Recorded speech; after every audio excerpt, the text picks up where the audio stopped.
This is a recording of the novel Waiting for Nothing by West Virginia author Tom Kromer, first published in 1935 by Alfred Knopf.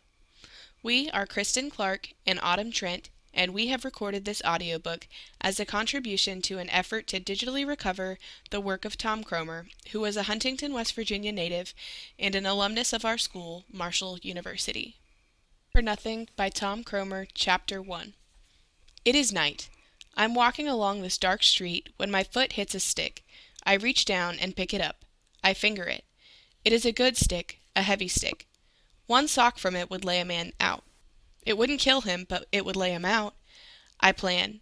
Hit him where the crease is in his hat hard, I tell myself, but not too hard. I do not want his head to hit the concrete. It might kill him, and I do not want to kill him. I will catch him as he falls. I can frisk him in a minute. I will pull him over in the shadows and walk off. I will not run, I will walk. I turn down a side street. This is a better street. There are fewer houses along this street. There are large trees on both sides of it. I crouch behind one of these. It is dark here. The shadows hide me. I wait. 5-10 minutes I wait. Then, under an arc light a block away, a man comes walking. He is a well-dressed man. I can tell even from that distance. I have good eyes. This guy will be in the dough. He walks with his head up and a jaunty step. A stiff does not walk like that. A stiff shuffles with tired feet, his head huddled in his coat collar. This guy is in the dough. I can tell that. I clutch my stick tighter. I notice that I am calm. I am not scared. I am calm. In the crease of his hat, I tell myself, not too hard, just hard enough. On he comes. I slink farther back in the shadows. I press closer against this tree.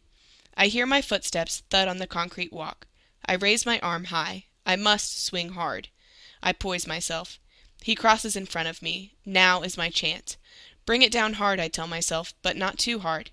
He's under my arm. He is right under my arm, but my stick does not come down. Something has happened to me. I'm sick in the stomach. I've lost my nerve. Christ, I've lost my nerve. I'm shaking all over. Sweat stands out on my forehead. I can feel the clamminess of it in the cold, damp night. This will not do. This will not do. I've got to get me something to eat. I'm starved. I stagger from the shadows and follow behind this guy. He had a pretty good face. I could tell as he passed beneath my arm. This guy ought to be good for 2 bits. Maybe he'll be good for 4 bits. I quicken my steps. I will wait until he's under an arc light before I give him my story. I do not have long to wait. He stops under an arc light and fumbles in his pocket for a cigarette. I catch up with him. Pardon me, mister, but could you help a hungry man get— You goddamn bums give me a pain in the neck. Get the hell away from me before I call a cop. He jerks his hand into his overcoat pocket. He wants me to think he has a gun. He does not have a gun. He's bluffing. I hurry down the street. The bastard, the dirty bastard. I could have laid him out cold with a stick. I could have laid him out cold with a stick, and he calls me a goddamn bum. I had the stick over his head, and I could not bring it down. I am yellow. I can see that I am yellow. If I am not yellow, why am I shaking like a leaf? I'm starved, too, and I ought to starve. A guy without enough guts to get himself a feed ought to starve. I walk on up the street. I pass people, but I let them pass. I do not ding them. I've lost my nerve. I walk until I'm on the main stem. Never have I been so hungry. I've got to get something to eat. I pass a restaurant. In the window is a roast chicken. It is brown and fat. It squats in a silver platter. The platter is filled with gravy. The gravy is thick and brown. It drips over the side, slow. I stand there and watch it drip. Underneath it the sign says, "All you can eat for 50 cents."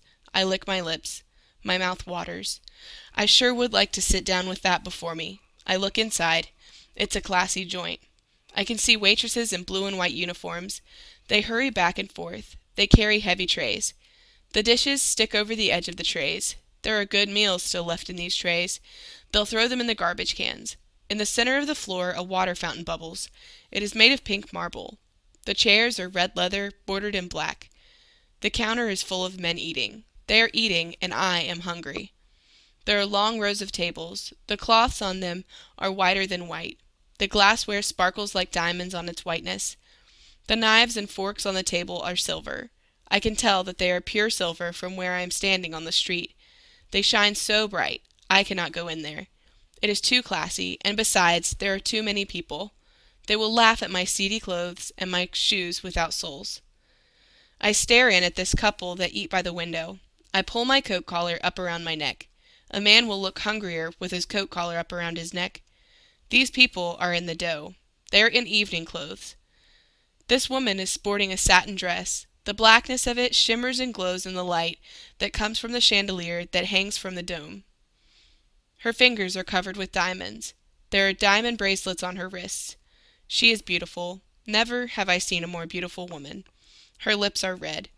They are even redder against the whiteness of her teeth when she laughs, and she laughs a lot.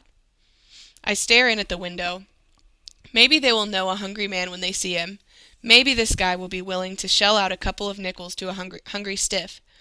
It is chicken they are eating. A chicken like the one in the window. Brown and fat. They do not eat. They only nibble. They are nibbling at chicken, and they aren't even hungry. I am starved.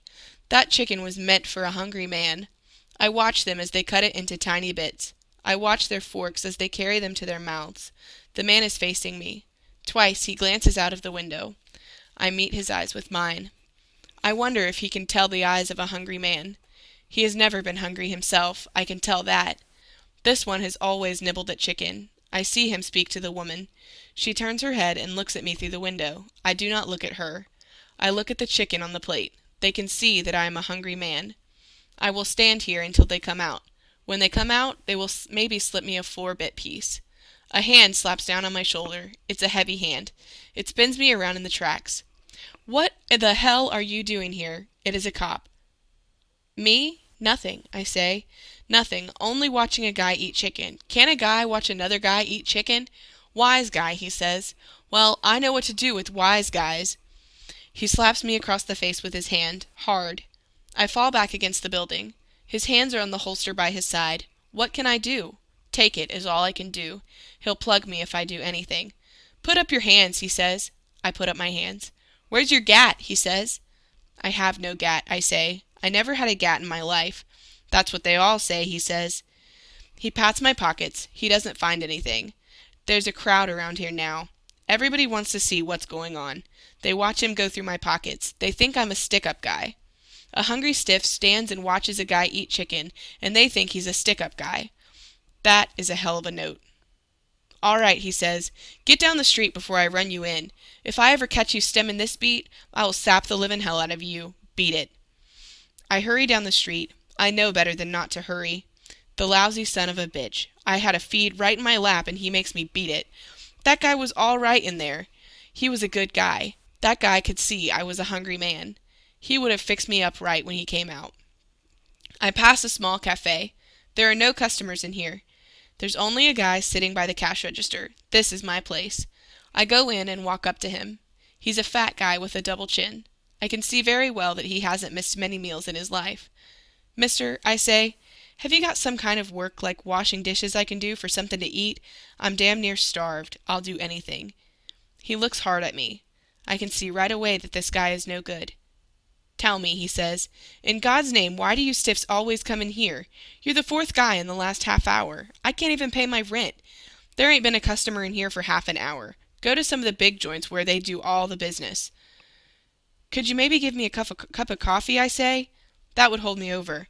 I've been turned down at about 20 places already. I can't give you nothing. Coffee costs money, he says. Go to one of the chain stores and bum your coffee. When you've got any money, where do you go to spend it? You go to the chains. I can't do nothing for you. I walk out. Wouldn't even give a hungry man a cup of coffee. Can you imagine a guy like that? The bastard. I'd like to catch him on a dark street. I'd give him a cup of coffee and sock him on the snout he wouldn't soon forget. I walk. When I pass a place where there are no customers, I go in. They turn me down flat. No business, they say. Why don't I go to the big places? I'm getting sick in the stomach. I feel like vomiting. I have to get me something to eat. What the hell? I'll hit one of these classy joints. Pride? What do I care about pride? Nobody cares about me. The bastards don't care if I live or die. I pass a joint. A ritzy place. It's all white inside. The tables are full. The counters are full. They're eating, and I am hungry. These guys pay good dough for a feed, and they are not even hungry. When they are through, they will maybe tip the waitress 4 bits. It's going to be cold tonight. 4 bits will buy me a flop that will be warm and not cold. I go into this joint and walk up to the middle of the counter. I flop down in a seat. These cash customers gape at me. I'm clean, but my front is seedy. They know I don't belong in here.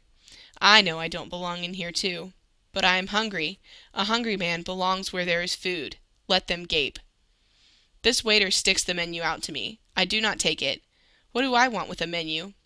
Buddy, I say, I'm broke and hungry. Could you maybe give me something to eat? He shakes his head. No, he cannot give me anything to eat. Busy. Manager's not in. Sorry. I can feel my face getting red. They are all gaping at me. They crane their necks to gape at me. I get up out of this seat and walk towards the door. I can't get anything to eat anywhere. God damn them, if I could get my fingers on a gat. Say, buddy. I turn around. A guy in a gray suit is notioning to me. He sits at the middle of the counter. I go back. You hungry? I'm damn near starved. I've not eaten in 2 days, and that is the God's truth. Down on your luck, he says. Down so far I don't know how far, I say. Sit down. I've been down on my luck myself. I know how it is. I sit down beside him.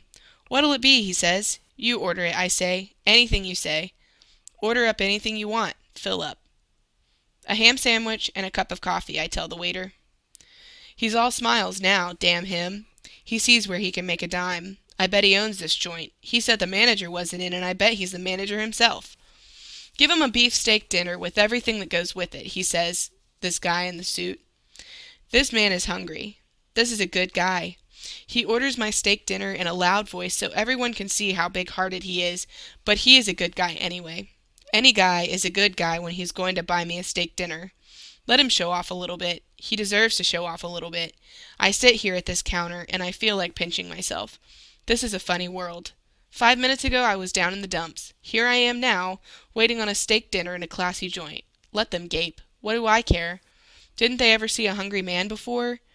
This waiter shoves my dinner in front of me. Christ, I've never seen anything look so good. This steak with all the trimmings is a picture for sore eyes. Big and thick and brown, it sits there. Around it, all around it, are tomatoes, sliced. I start in. I do not look up from my plate. They are all gaping at me. Fill up and get out of here, I tell myself. The guy 3 seats down gets up and calls for his check. He's a little guy with horn-rimmed glasses. The check is 30 cents. I see it before the waiter turns it upside down. Why do they always have to turn a man's check upside down? Afraid the price will turn his stomach? This guy pulls $1 out of his pocket and walks over to the cashier. I wonder how it feels to have a buck in your jeans. 4 bits will set me on top of the world right now. A good warm flop tonight and breakfast in the morning. That's the way to live. Pay for what you get and look every copper you pass on the street straight in the eye and say, "You bastard, I don't owe you a cent." The cashier hands this guy his change. He walks back and lays it down by my plate. "Flop for tonight," he says. He speaks low. He's not trying to show off like the guy in the gray suit. Not that I don't think that the guy in the gray suit is not all right. He's a good guy. He bought me a steak dinner when I was damn near starved. No, he's a good guy, but he likes to show off a little bit.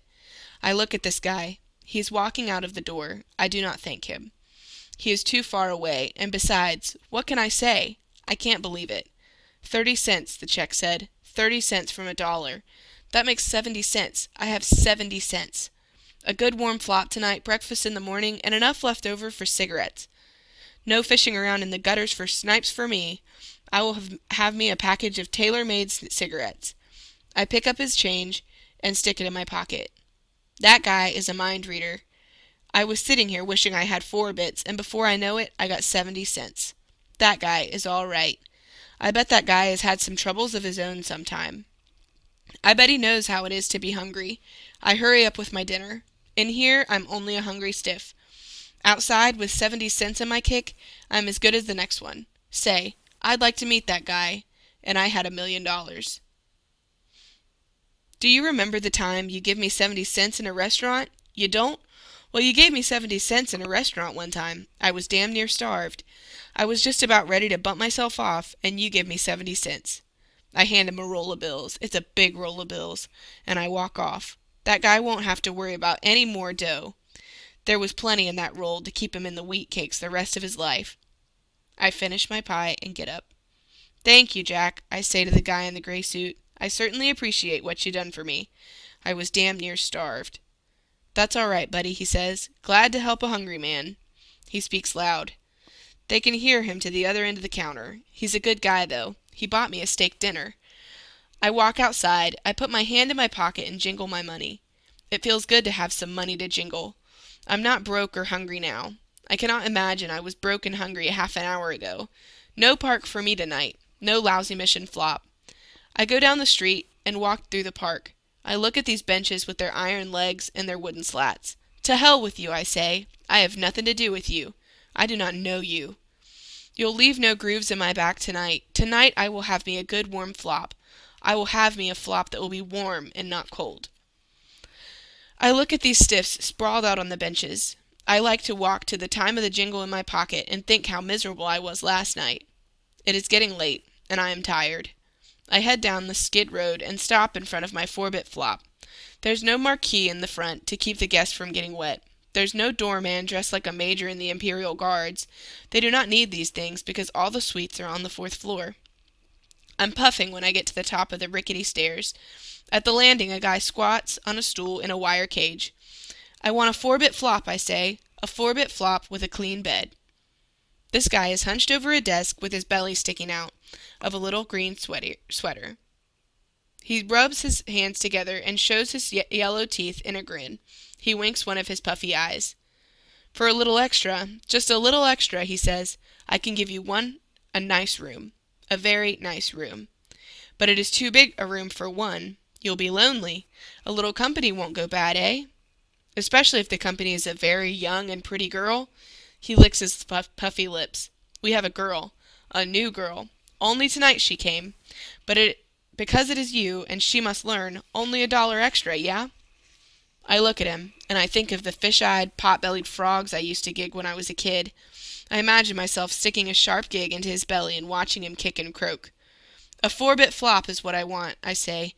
"I do not wish to play nursemaid to your virgins. I'm broke, and besides, I'm sleepy."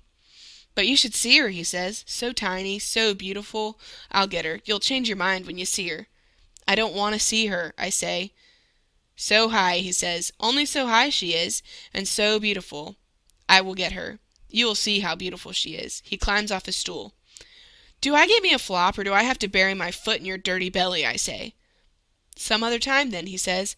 "Some other time when you have more money, you'll see how very beautiful." He waddles through the dirty hall. I follow him. His legs are swollen with dropsy. His ankles overflow his ragged house slippers and hang down in folds over the sides. I can imagine I hear the water gurgling as he walks. He opens the door and holds out his hand for the money. "How many beds in this room?" I say. 40, he says, "but they are good, clean beds." I walk into this room. It's a big room. It is filled with these beds. They do not look so hot to me. They're only cots. They look lousy. I bet they are lousy, but a stiff has got to sleep, lousy or not. Most of these beds are already full. I can hear the snores of the stiffs as they sleep. I pick me out a flop at the other end of the room. There's no mattress, only 2 dirty blankets. They're smelly. Plenty of stiffs have slept under these blankets. 4 or 5 stiffs are gathered in a bunch over next to the wall. I watch them. I know very well what they're going to do. They're gas hounds, and they're going to get soused on derail. "Give me that handkerchief," says this red-headed guy with the wens on his face. "I'll squeeze more alky out of a can of heat than any stiff I know." This little guy with the dirty winged collar examines this can of heat. "The bastards," he says. "You know what? They're making the cans smaller and smaller. This can right here is smaller than they was yesterday. The dirty crooks. They'd take the bread right out of your mouths, the bastards would." He jumps up and down as he talks. His red eyes flash. The sweat stands in beads on his forehead. How can a guy get so mad about the size of a can of heat? Well, it does not take much to make you mad when you have been swigging heat for a year. The red-headed guy takes this can of heat and empties it out in a handkerchief. The handkerchief is filthy, but that don't worry them none. What's a little filth to a gas hound? Pretty soon they'll be high and nothing will worry them. Pretty soon they won't have any more troubles. The derail will see to that. They squeeze the stuff out of the handkerchief and let it drip into the glass. They pour water into the glass. The smell of this stuff will turn your stomach, but it don't turn their stomach. They're going to drink it. They take turns about taking a swig. They elbow each other out of the way to get at the glass. When it's all gone, they squeeze out some more. They choke and gag when this stuff goes down, but they drink it. Pretty soon, they've guzzled all the heat they have. In a little while, they are singing. I do not blame these guys for getting soused on derail. A guy can't always be thinking. If a guy's thinking all the time, pretty soon he'll go crazy. A man is bound to land up in the booby hatch if he stays on the fritz. So these guys make derail and drink it. This stiff in the bed next to mine turns up his nose at the guys who are soused up on derail. I got my opinion of a guy who'll drink derail, he says. A guy who'll drink derail is lower than a skunk. He pulls a bottle out from under his pillow. It is marked Bay Rum. There are directions on the label. It says it'll grow new hair. It says it'll stop the old from falling out. But this guy does not need this stuff to keep his hair from falling out. This stiff has not had a haircut for a year. This is the stuff, he says. I've been drinking this old stuff for a year, and I don't even get a headache afterwards. He sticks this bottle up to his trap, and he does not take it down until he's emptied it. This is good stuff, he says. It has got derail beat all to a frazzle. I do not see how it can be such good stuff when he has to gag so much when he downs it, but that's his business. If a guy's been drinking this stuff for a year, he ought to know if it's good stuff or not. Pretty soon this guy is dead to the world. He sprawls out on his bunk and sleeps. He sleeps with his eyes wide open. Christ, he gives me the willies with his eyes wide open like that. He looks like a dead man. But I never see a dead man with his face covered with sweat like his is. It's plenty chilly in this room, but his face is covered with sweat. That's the bay rum coming out of him. A guy that has been drinking this stuff for a year must have plenty inside of him. I bet the inside of his gut is covered with hair. That would be a good way to find out if this bay rum is a fake or not. When this stiff croaks from swigging too much bay rum, just cut him open. If his gut is not covered with hair, then his bay rum is fake. I watch him. I cannot keep my eyes off him. His legs twitch. He quivers and jerks. He's having a spasm. He almost jumps off the bed. All the time his eyes are wide open, and the sweat pours out of him. But he does not know what it is all about. He's dead to the world. If this is the good stuff, I'll take the bad stuff. I'll not even put this stuff on my hair. I'd be afraid it would sink down into my gut and give me the spasms like this guy's got. The rest of these stiffs do not pay any attention to him. These bay horse fiends are old stuff to them. But they are not old stuff to me. It gets on my nerves. If this guy's going to act like this all night, I'm going to walk the streets. It'll be cold as hell walking the streets all night, but it'll not be as bad as watching this guy jump up and down with his eyes wide open, and him dead to the world. I cover up my head with this dirty blanket and try not to think about him. Waiting for Nothing by Tom Kromer, Chapter 2. It rains. It'll rain all night, but I cannot stand here in the wet all night. I shiver in this doorway and watch this peroxide blonde in the red hat hurrying down the street. She jumps from awning to awning and eyes the cars that plow through the water in the street. She's on the make and soaked to the skin. The wind drives against her and through her and plasters her dress to her legs. She ducks into this doorway I'm in. "Think it'll rain, sweetheart?" she says. "If it don't rain tonight, it will tomorrow," I say. You can't never tell about rain. "Got another cigarette, dearie?" she says. I'm dying for a cigarette. I give her a cigarette. She pulls out a vanity case and looks at her face.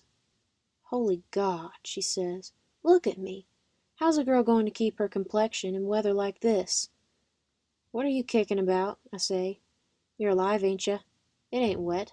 It only looks wet. The sun'll be up tomorrow, beautiful like."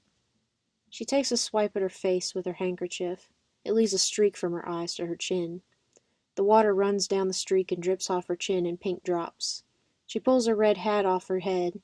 It leaves a red smudge across her forehead. "Tra-la-la," she says. "How sweet the bluebirdies sing. You flopped in a mission last night. I can tell by the way you talk you flopped in a mission. Look at this goddamn hat. Just look at it. Limp as a rag. The goddamn kike said it wouldn't fade. Now look at it. I ought to take it back and stuff it down his throat." She wads it up in her hand and squeezes the water out of it. It makes a red pool at her feet. "I see you once or twice in Grumpy's hash house," I say. "I eat in Grumpy's when I'm lucky on the stem." "Pleased to meet you socially," she says. "Call me Myrtle. I only eat in Grumpy's for the change. Most of the time I'm up on the avenue with the swells." "My name's Tom," I say. I'm expecting a registered letter myself." She wipes her face off with her handkerchief and puts on a new coat of paint. "My hair ain't naturally blonde," she says. "I dyed it." "Yeah?" I say. "You'd never know it." "Yeah," she says. "I dyed it, and the goddamn stuff cost me my job." "6 blondes is enough for one house," so the madam says. "Dye her black or get out." "Like hell I'll dye her black," I says. "Me spend $5 for a dye, and then spend 5 more to ruin it? Not on your fanny," I says. "Fire you." Right out on the street. Throws my clothes out on the street and pushes me out on top of 'em, the old whore. "How's the street?" I say. "Tough?" "Tough," she says. Say, I ain't seen a live one all day. I jumped in and out of so many doorways I got the jitters. She peels her eyes across the street. There's a guy standing over there in a doorway. He's a young guy with a sporty front. There are gray spats on his kicks and white kid gloves on his hands. "You see what I see?" she says. "Has he give you a tumble?" I say. "Watch me land him," she says. "This is the first live one I seen all day. I'll let you ding him before I'm reel him in." "Thanks," I say. "I could use a few nickels till my registered letter gets in." "Watch my technique," she says. I keep my eyes peeled on this guy across the street. He's fallen for the bait all right. He shifts his eyes from her to me. He does not know what to think of me. He makes up his mind. He crosses the street and stops beneath this awning. He whistles low under his breath and keeps time with the drum of his fingers on the window. This is my chance to make a flop. "Buddy," I say, "could you spare me a few dimes to get a flop? I'm down on my luck with no place to flop." He looks at me and smiles. I can see that this guy's all right. "Buddy," he says, "do you know what I'd do if I was down on my luck with no place to get in out of the rain?" "No, what would you do?" I say. "I would get me a job and go to work," he says. He turns his back on me and walks over to the girl. "Hello, good looking," he says. "Hello yourself," she says. "The lousy bastard. And I thought this guy was all right. Go to work, would he? Does he think I would be standing here in the rain and the cold if there was work to be had? There is no work. They laugh at you for asking for work." I give this smart guy a look and walk on down the street. When I hit the skid road, I stop under another awning. I can see that I'm not the only one in the wet and cold. Old Bacon Butts hobbles up the street and stops by my side. I met him in the Mission. When he's not gassed up on bay rum, he talks of blowing up the banks. "Well, well, my little spume of the system," he says. "Where do you flop tonight?" "On the street," I say. "I'm not holding a jitney." "Say not so," he cackles. His bloodshot eyes sparkle. He's gassed up plenty. "For the meek in spirit, the International House." We walk through the rain, Bacon Butts and me. It beats down on his matted hair and drizzles through his beard. The drops sparkle like diamonds as the street lights flash on his face. I almost have to grin when I think of diamonds in old Bacon Butts' beard. He'd pick them out and swap 'em for bay rum. We walk. "Rain all you damn please," I think. "You can't hurt me. I'm as wet as I can get. I'm soaked to the skin. You can't hurt me." "I'm an old man," whines old Bacon Butts. "An old man. And I gotta go hunting me a rat hole at night." "Yeah, it's hell," I say. I can't be shedding any tears over old Bacon Butts. I have to find me a rat hole myself. Besides, he's gassed up. "I worked hard in my day," he says. "Worked like a horse and broke my health." His old voice cracks, his puffy eyes filled with tears. "Yeah," I say, "that's tough. That sure is tough, that is. There ain't no justice in this world. A man just don't get a square deal in this world." Old Bacon Butts takes another swig from his bottle. He sobs short, cackly sobs in his coat collar. We turn left down this alley. Halfway down, we slip through the doorway of this empty building. We tiptoe upstairs and go into this room. There are other stiffs in this room. We can hear them snore. We strike matches to keep from stepping on them. In one corner is a pile of burlap sacks. They're dry. Good enough for a couple of drowned rats hunting a hole. I spread my bed upon the floor. I pull off my wet clothes and crawl naked between the sacks. Christ, but it feels good to be laying here. It's cold outside. I can hear the patter of the rain beating down on the tin roof. It's wet outside and cold. but I'm not wet or cold. I'm warm and dry. To hell with ya, I say. Rain all you damn please. I'm warm. It is good to be warm and dry. I had a good beef stew today. My belly's full. What have I got to worry about? Nothing. Nothing to worry about till tomorrow. I pull these sacks up around my chin, and I think about those poor bastards out in the rain. They're wet and cold, but I'm warm and dry. My eyes get heavy. I fall asleep. I do not know how long I'm asleep. I wake with a jerk. All around me are lights. They flash back and forth. It seems as though there are 1,000 lights that flash through the dark. I hear a rat squeal and scurry across the floor. What the hell? I'm half asleep, but I know that there's something wrong. My heart pounds. It chokes me. I am afraid. I hear heavy shoes thudding on the floor. I hear stiffs running back and forth and yelling at the top of their voices. A light flashes into my eyes and blinds me. "Get up out of there," says a voice. "Get up out of there before I kick the living hell out of you." I know what it is now. It's the bulls. Jesus Christ, can't they ever let a man alone? A man can't even sleep. You can't crawl into an empty rat hole for the bulls. This bull grabs me by the throat and yanks me to my feet. I reach over and bundle my clothes up in my arms. He thinks maybe I'm reaching for a gat or a club. I feel his fist smash into my mouth. I feel the blood that oozes from my lips. I dress as they shove us outside. There are a bunch of cops out here. There are a bunch of stiffs herded between them. They are red-eyed and sleepy. "Your paws tough?" this cop says to me. "They ought to be," I said. "I done enough hard work in my day." "Well, they better be," he says. "It's the rock pile for you lousy bums." "Where's the rock pile?" says one of these stiffs. "They're digging a ditch 4 miles long, and they need some help," this copper says. "You lousy stiffs'll have a place to flop tomorrow night," chirps in this other one.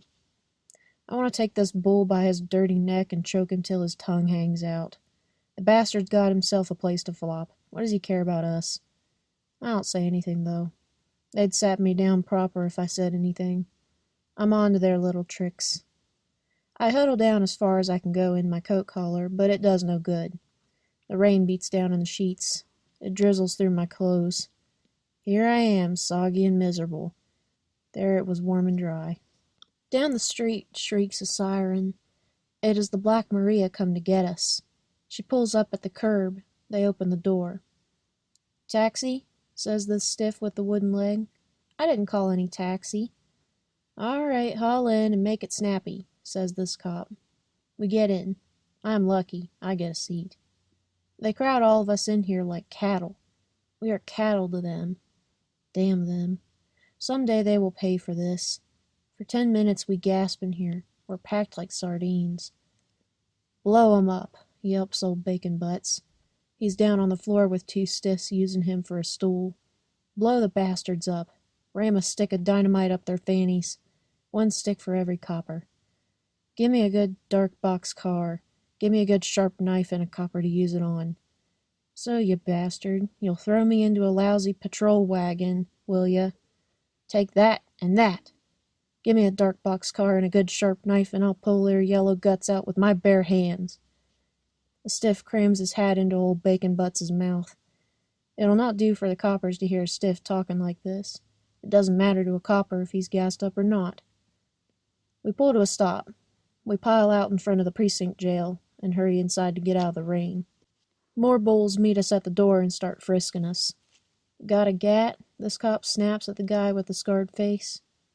"What the hell would I be doing with a gat? I'm out of work and can't find any work," he says. "You're a goddamn liar. You're a lousy bum and you wouldn't work if you had work." "Yeah," this stiff said, "that's what you think. Open your trap to me again and I'll kick the living hell out of you. Next." I'm next. I walk up in front of this cop.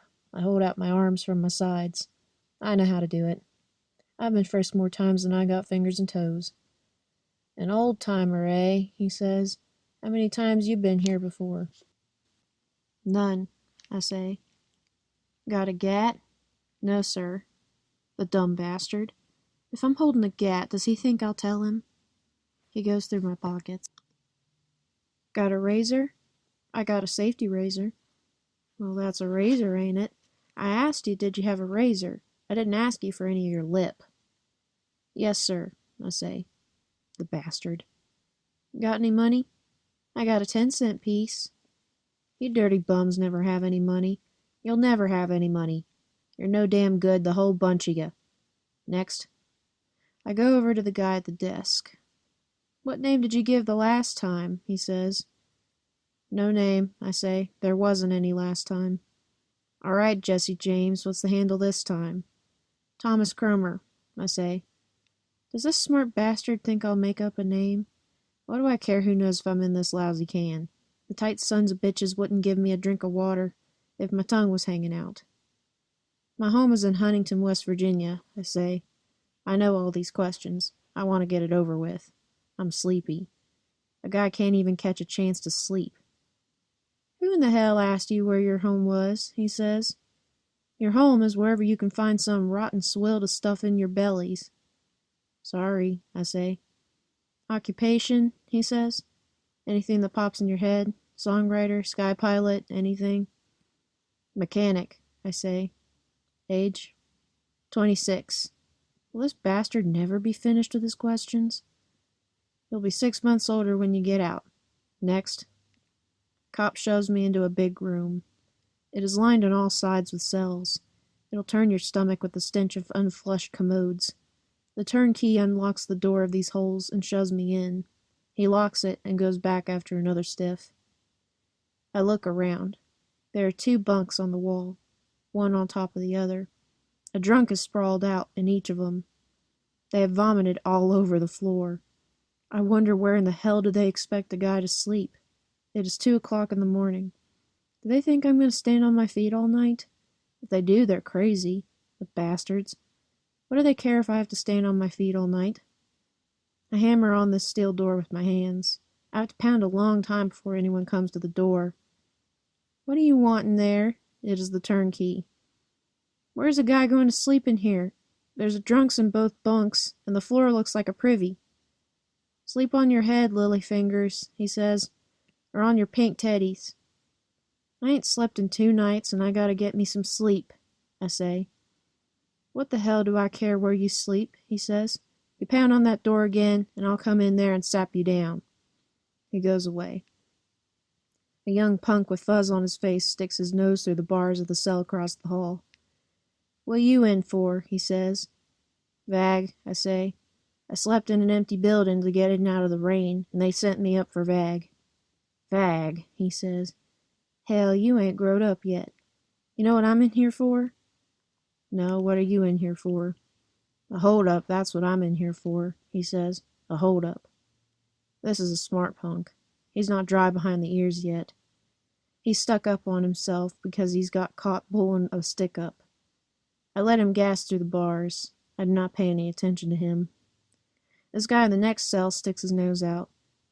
Like your sweet, dearie? He yells. He has a squeaky voice. I can see that his eyebrows are plucked from where I am. This guy's as queer as they make 'em. Yeah, I like it fine, I say. The bitches, he says. The goddamn bitches. They raided my flat and broke up my date. A girl can't even have a decent date without the goddamn cops breaking in. This guy lying on the bunk gets up and shoves this queer away from the bars. He's a wolf. He does not want this pansy to be talking to me. He's jealous. For Christ's sake, Florence, sit down so I can get me some sleep, he says. I walk up and down the floor, up and down. I keep this up for hours.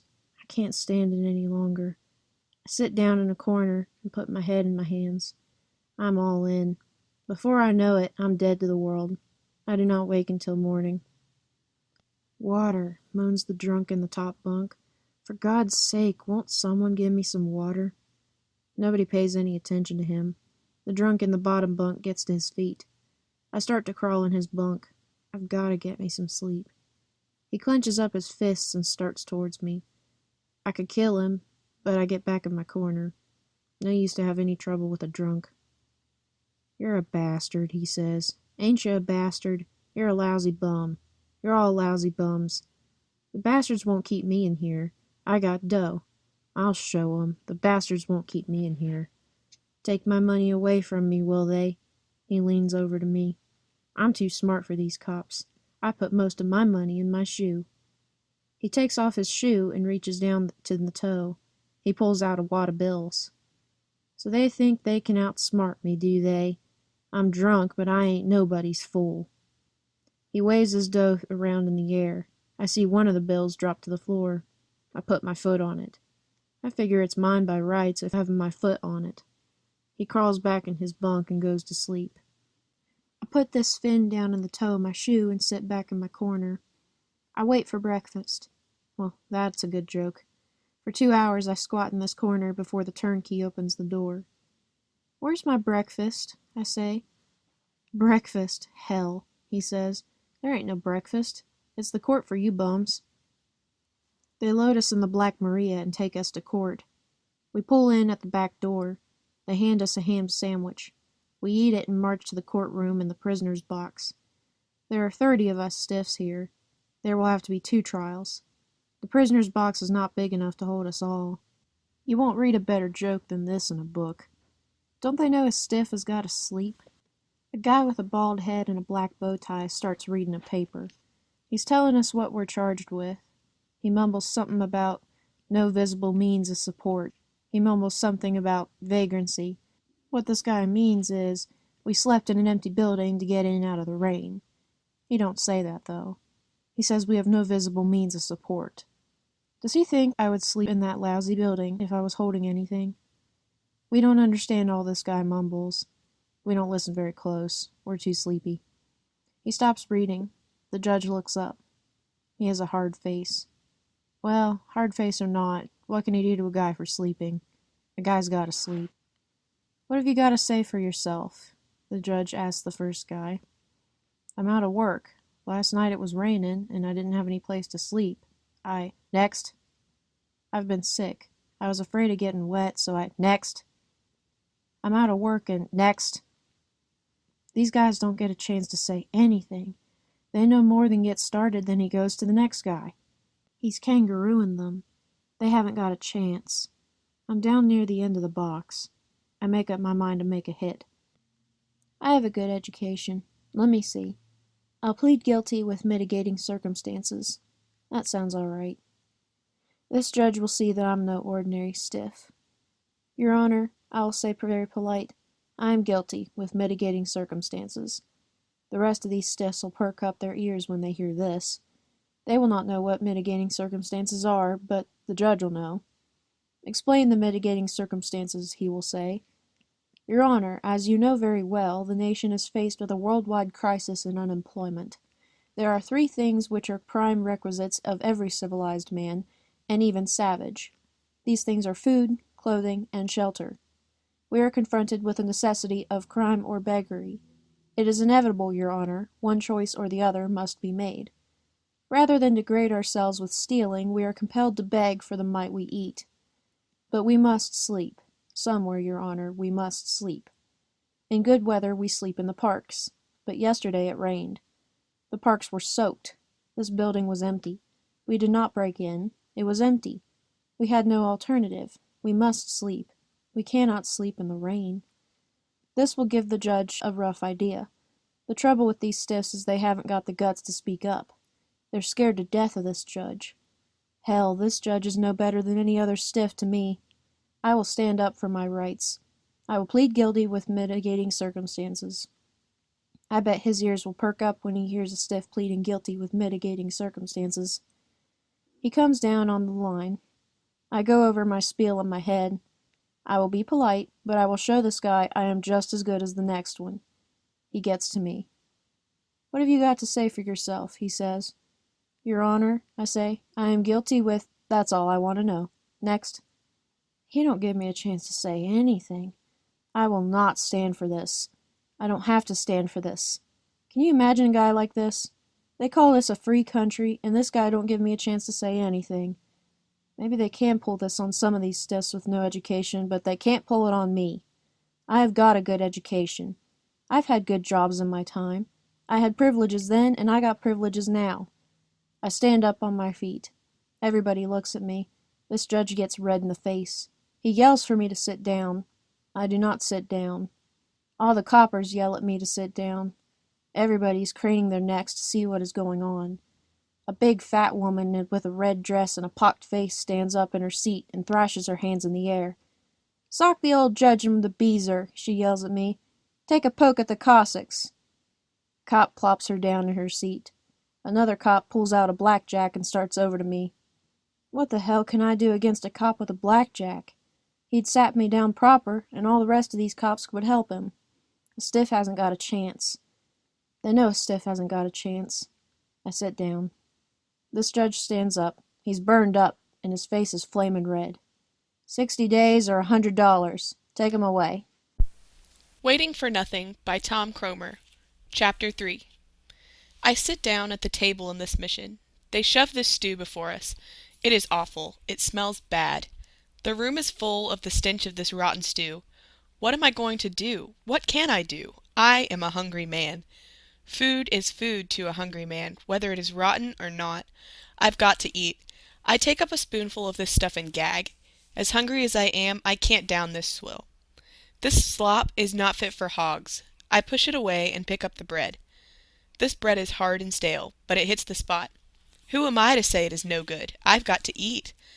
This stiff next to me at the table leans far over his plate and goes after his swill. He is hungrier than I am. "Ain't you going to eat your stew?" he says to me. "No, I can't go this stuff." "Can I have it?" "Take it, and welcome," I say. He reaches over and takes my stew. He ladles up a spoonful. He makes a slushing noise when he sucks it in. I don't pay any attention. If a guy wants to suck in his swill, who am I to get my stomach turned? I've seen the day when I would have socked a guy on the kisser who sat next to me and made a noise like that, but that was before I went on the fritz. I used to wear spats then. Imagine me wearing spats now. I can stand on a dime and tell you whether it's heads or tails. That's how thin the soles of my kicks are. This guy socks in another spoonful. He gulps and chokes. He sticks his fingers down his throat and pulls out a yellow overcoat button. What are these bastards putting yellow overcoat buttons in the stew for? Have they run out of their rotten carrots? Don't they know you can't make a decent stew out of yellow overcoat buttons? This stiff holds this yellow overcoat button up in the air. "Looky," he yells down the table. "Looky what I found. Any of you blokes need a button for your overcoat?" "See, can you find a gray overcoat button?" this stiff at the other end of the table yells. "My overcoat's gray. I can't be putting yellow overcoat buttons on a gray coat. Today is yellow overcoat button day. You cannot be getting your choice of buttons till it comes hash day," this stiff says. A stiff cannot be getting his choice of buttons every day. Another guy digs down in his stew. "Wait till I see I can find a needle and thread. You gotta have a needle and thread." These other stiffs start digging down in their stew to see can they find needle and thread. Not all of them, though. 4 or 5 guys gag and get up from the table. These are hungry men. But the yellow overcoat button turns their stomach. They will soon get over that. I was like that once. That was when I used to wear spats. This mission stiff, who's the overseer of the kitchen, walks up the aisle. "What's eating you stiffs?" he yells. "Any more racket out of you and I'll throw you out in the street." "Can a stiff do a little hunting?" this old guy with all the badges pinned on him says. "What the hell are you hunting for?" he says. "I'm hunting for me a watch and chain," says one of these stiffs. "How can I tell what time you feed if I don't have me a watch and chain?" "That is good stew," says this mission stiff.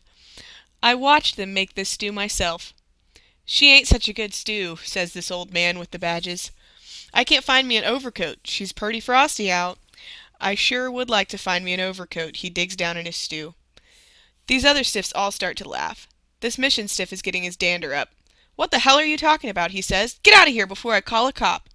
This old guy grins and beats it outside. He does not mind missing his supper. You'll find better suppers than this in the sewers. I sip at this coffee. This dirty-looking stuff in the tin cup is coffee. It is not French drip coffee. You can't taste the coffee in it.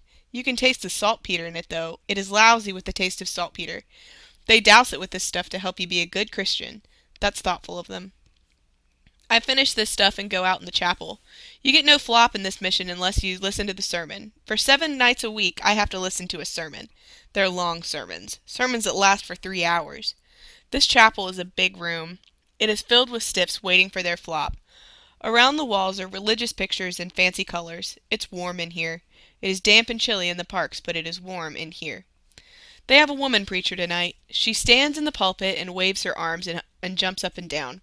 She's going strong. Her voice is like a rasp that grates on your nerves. She's burning up. The sweat pours down her face. She's whipping it up because she's on her favorite subject. She's preaching about getting washed in the blood of the Lamb. They always preach about getting washed in the blood of the Lamb. I'm sick of all this. I've heard it so many times. Now that girl on the left in the choir is not bad looking. She looks nice sitting up there with her pink dress and the violets pinned to her waist. She's too damn good looking to be wasting her time in this joint. She's daffy like the rest of them, though. She must be daffy or she would not be in this joint, trying to get a bunch of stiffs to get washed in the blood of the Lamb. This woman preacher has been giving these stiffs plenty of hell, and now she is getting ready to hand out the old soft soap. The trouble with you, dear men, is that you are away from the blessed saving power of Jesus Christ, she says. You gotta get washed in the blood of the Lamb. Only Christ can make you clean. Won't you come up and give your hearts to Christ tonight? Everything will be yours. Peace will be yours. Peace and calm will come into your souls. You will be new men. Christ can give you what you want. Is it a job you want? Christ can give you a job. Ask and you shall receive. How many men will come up to the altar tonight and give their hearts to Christ? Hold up your hands. We do not hold up our hands. We are old-timers. We have tried this stunt before. Once in Denver, I kneeled at the mourner's bench till I had blisters on my knees. I prayed for a job. I thought for sure I'd get me a job. Well, sister, I didn't get any job. I got thrown in their lousy can for sleeping in the park. No, we cannot fall for that stuff. We are old-timers. We are on to your little tricks. Will every man in the house bow his head while we ask the blessing of God upon each of you, dear, unfortunate men? Let every head be bowed in the presence of the Lord. I see some men in the rear of the room reading newspapers. Put your newspapers away, men. This is no place to be reading of temporal things. You know, men, that is just the trouble with us today. We are too much taken up with worldly things. If we could just get back to God and let the blessed Savior have his way with us, our troubles would vanish like the driven snow. Let every head in the house of God be bowed. Thank you, men. We bow our heads. We know better than to not bow our heads. We've seen too many stiffs get kicked out in the cold because they didn't bow their heads.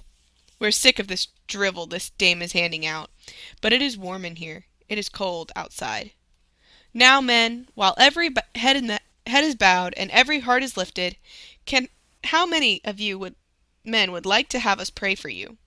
You don't have to come up in front. You don't even have to stand on your feet. Just raise your hand if you would like to have us pray for you. Some of you men have hearts so heavy with burdens you can hardly bear them.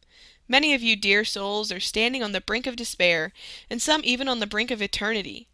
Oh, brother, we know one who will deliver you from the darkness. We know one who will fill that sick heart of yours with the new life and new hope.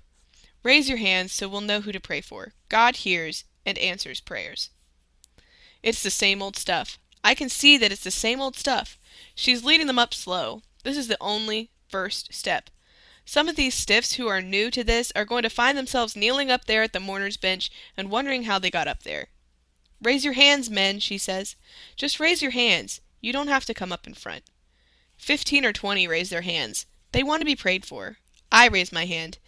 The more hands that are raised, the sooner she'll quit harping. She's running true to form tonight. She makes the next step. Thank God there are so many men realize the healing power of Jesus Christ. You men who raised your hands, how many of you have the courage to stand up on your feet? I tell you, men, it takes courage to stand up on your feet in the presence of your fellow men, unafraid, and ask God to help you. Some of you men haven't got that courage. How many will stand up and ask God to help you? It's the same old stuff. She's soft-soaping them now. Come on, men, she says. Who will stand up first for Jesus Christ? Some mission stiff in the front row stands up. That's what he's here in the front row for, to lead the lambs to slaughter. Come back here in a year, and you'll find the same mission stiff standing up and asking God to help him. As much as these guys ask for help, you'd think they'd get a little help sometimes. I'm always ready to stand up for the Lord, this mission stiff says. A couple of young punks stand up. They don't know what it's all about. They feel like I did that time in Denver when I wore blisters on my knees. Pretty soon there are 10 standing up. 20 raise their hands. 10 stand up. That's a pretty good average. This dame is pretty good. She's going strong. She's got them where she wants them. They're standing up. Now you men that are standing on your feet, just come up here to the altar. I want to give you every one of you a Bible. I want you to study God's Word. I want you to know God. She holds out the Bibles to them. They are standing up. It is easier to go up and get the Bible than to sit back in their seats while she's holding them out to them. She's got them there where she wants them. They march up front and take this paperbacked book. It is not a Bible. It's just one book of the Bible. I know. I've got plenty of them. I was new then. I'm an old-timer now. They don't get me to stand up on my feet to be prayed for anymore. These stiffs take these books and start back toward their seats, but they don't get away with this stuff. Who do they think they are to get away with this stuff? Just a minute, men, she says. I'd like to ask God's special blessing on each of you, dear brothers, tonight. Won't you kneel at the altar for just a few seconds? These guys stop in their tracks and look funny. They don't know what to do. Well, what can they do? Kneel at the altar. That's all they can do. She didn't get them up there to give them a paperbacked book. She got them up there to kneel. They kneel. Let us pray, she says. She starts to pray. When she starts to pray, all the choir and the mission stiffs gather around the mourner's bench. They put their arms around these guys that are roped at the altar and start working on them to give their hearts to God. The young punk on the end of the bench is lucky. He draws the girl in the pink dress with the violets pinned to her waist. I do not blame that guy if he gives his heart to God. For 5-10 minutes, nobody gives their heart to God. These guys start to squirm on their knees. The mourner's bench hasn't got any soft rug to kneel on. These mission guys are smart. They make you so miserable you'll give your heart to God so you can get up off your knees. Pretty soon, some guy can't stand it any longer. I see him shake his head. His mission stiff, who has his arm around him, gets to his feet. He has a grin on his map a yard wide. The punk gets up too. His knees are all in. He can hardly stand up. Praise God, this mission stiff yells. The lamb was lost, but now he is found. He shakes his hand with the punk. Everybody shakes hands with the punk. Amen, shouts the red-headed woman with the big legs. Glory to God, somebody yells back. The skinny woman at the organ begins playing a hymn. She's glory-bound. She slams down on the keys with all her might. She wiggles her shoulders and throws her head back. There's a wild look in her eyes. She jumps off the stool and starts dancing a jig.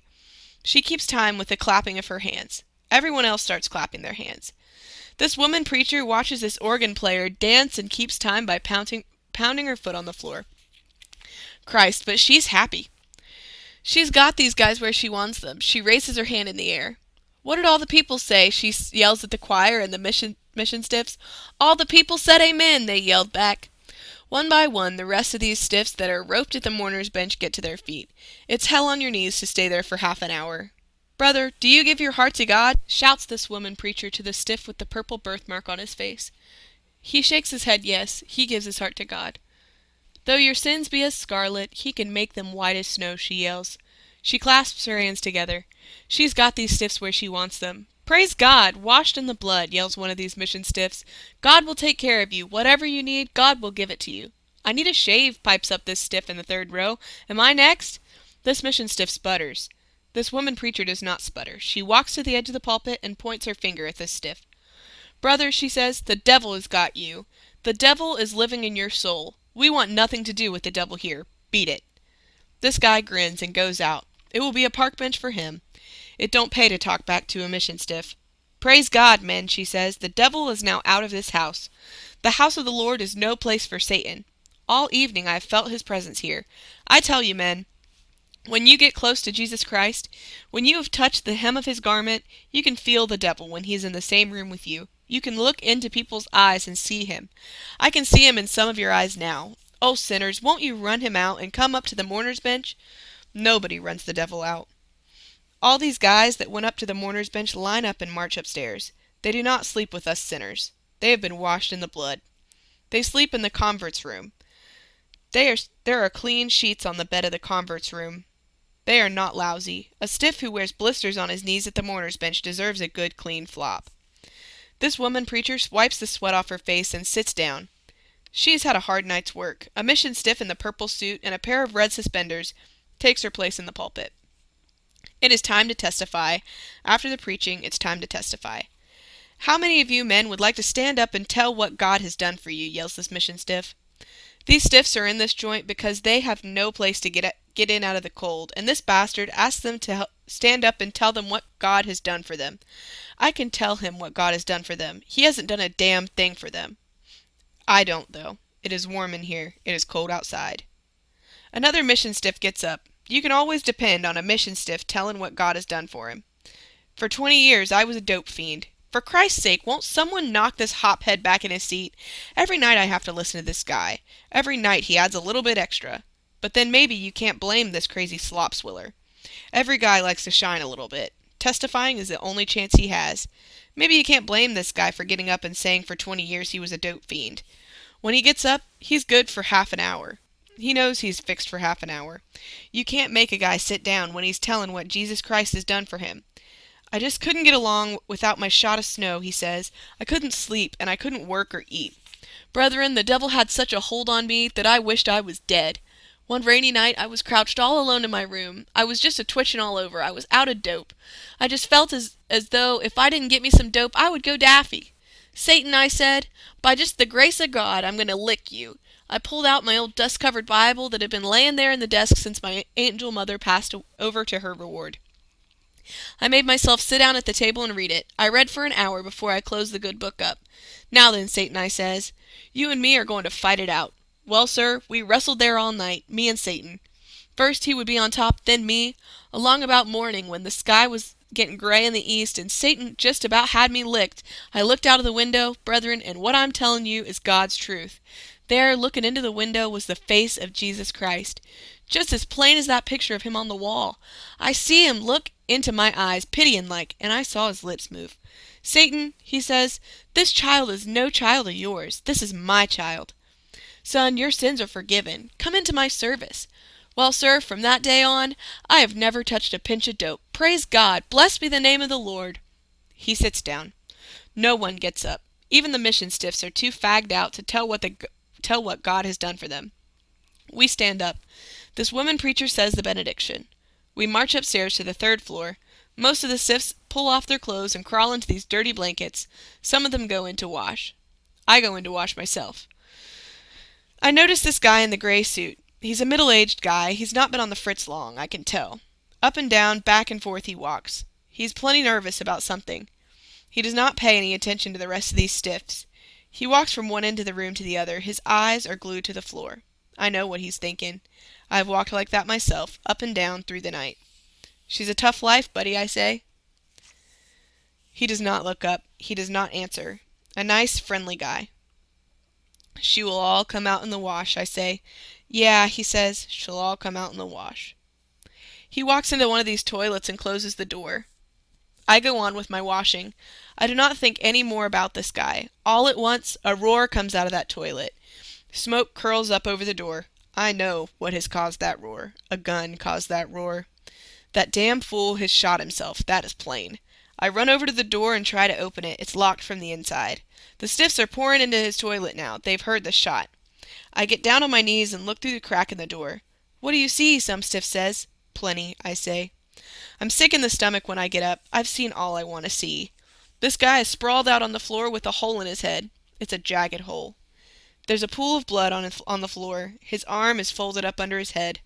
Some of the blood drips in his hand and runs down the sleeve of his coat. Some of his blood is darker than the rest. That's not blood. That's his brains. This guy is stone dead all right. His eyes are wide open. What's he want to bump himself off for? Says this stiff with the boils on his face. There ain't nothing to bump yourself off for. He bumped himself off because he's got the guts to bump himself off, says this other stiff. We are afraid to bump ourselves off, so we live in mission flops and guzzle lousy mission slop. Somebody has called an ambulance. This stiff does not need an ambulance. He needs a hearse. They run us all out into the hall. We huddle in a bunch and wait to see them carry this stiff out. They bring him out with a sheet spread over him. It's a clean sheet. It came from the convert's room. This is the first time this stiff has seen a clean sheet over him for a long time. I go back to my room and sit on the edge of my bed.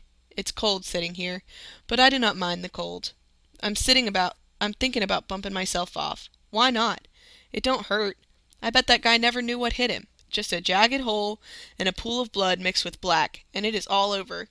He had the guts, and now everything is all right with him. After a guy bumps himself off, he don't have any more troubles. Everything is all right with him. I walk over to the window. Down below me is the alley, but I cannot see it. The glass of the window is covered with fly specks, and besides, it's dark and murky down there. It is a long way to the bottom. It is 3 stories to the bottom. 3 stories with a nice concrete pavement to light on. If a guy was to jump head first out of this window, it would all be over. Just a few seconds, it would all be over. I think of that blood splotched with black on the toilet floor. I think of me sprawled on the pavement in the blackness of the alley below. Messy, I think. Messy and gooey. I pull off my clothes and crawl into bed. Waiting for Nothing by Tom Kromer, Chapter 4. It is evening. I sit on this park bench and watch the people as they pass. A guy comes down the walk. He twists and wiggles with mincing steps. His eyelashes are mascaraed, and his cheeks are rouged. His lips are flaming red with lipstick. He sits down on this bench beside me. He is perfumed plenty, and he smells pretty good. Oh, I think. This guy is queer, and he doesn't care who knows it.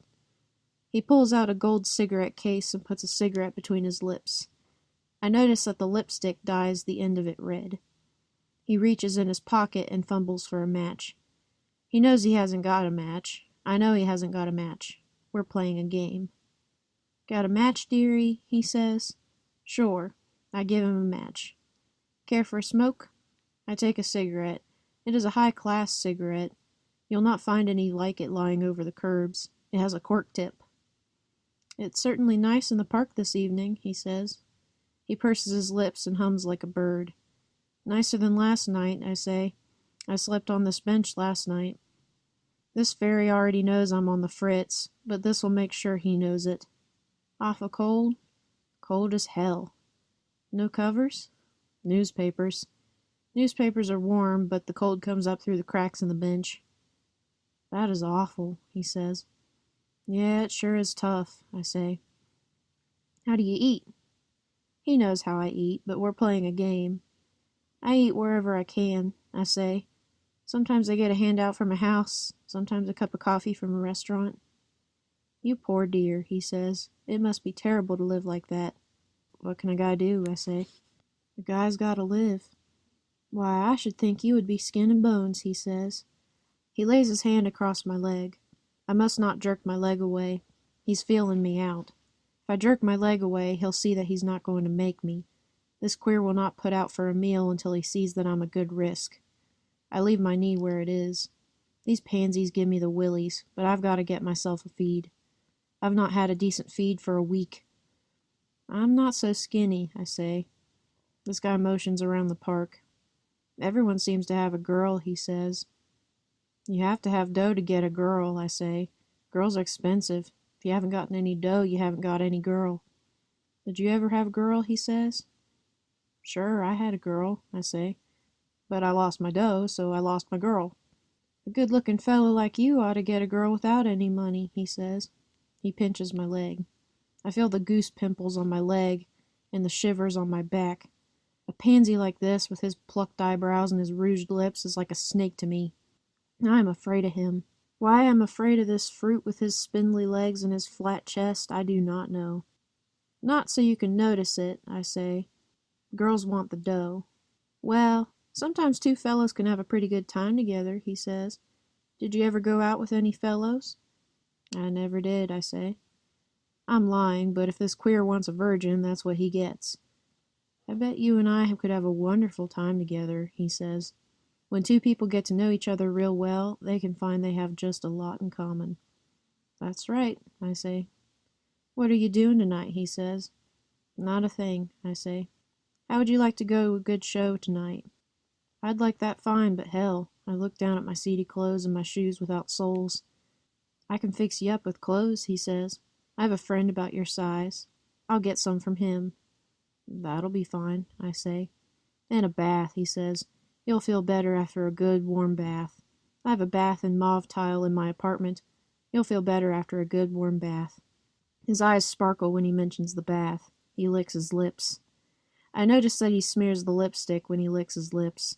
He takes hold of the end of my belt and fingers it. That is a nice belt you have on, he says. That belt must have cost plenty of money when it was new. My belt is a cheap belt. It cost 2 bits when it was new. It is old and frayed at the edges now, but we're playing a game. It is a pretty good belt, I say. He starts to unfasten it.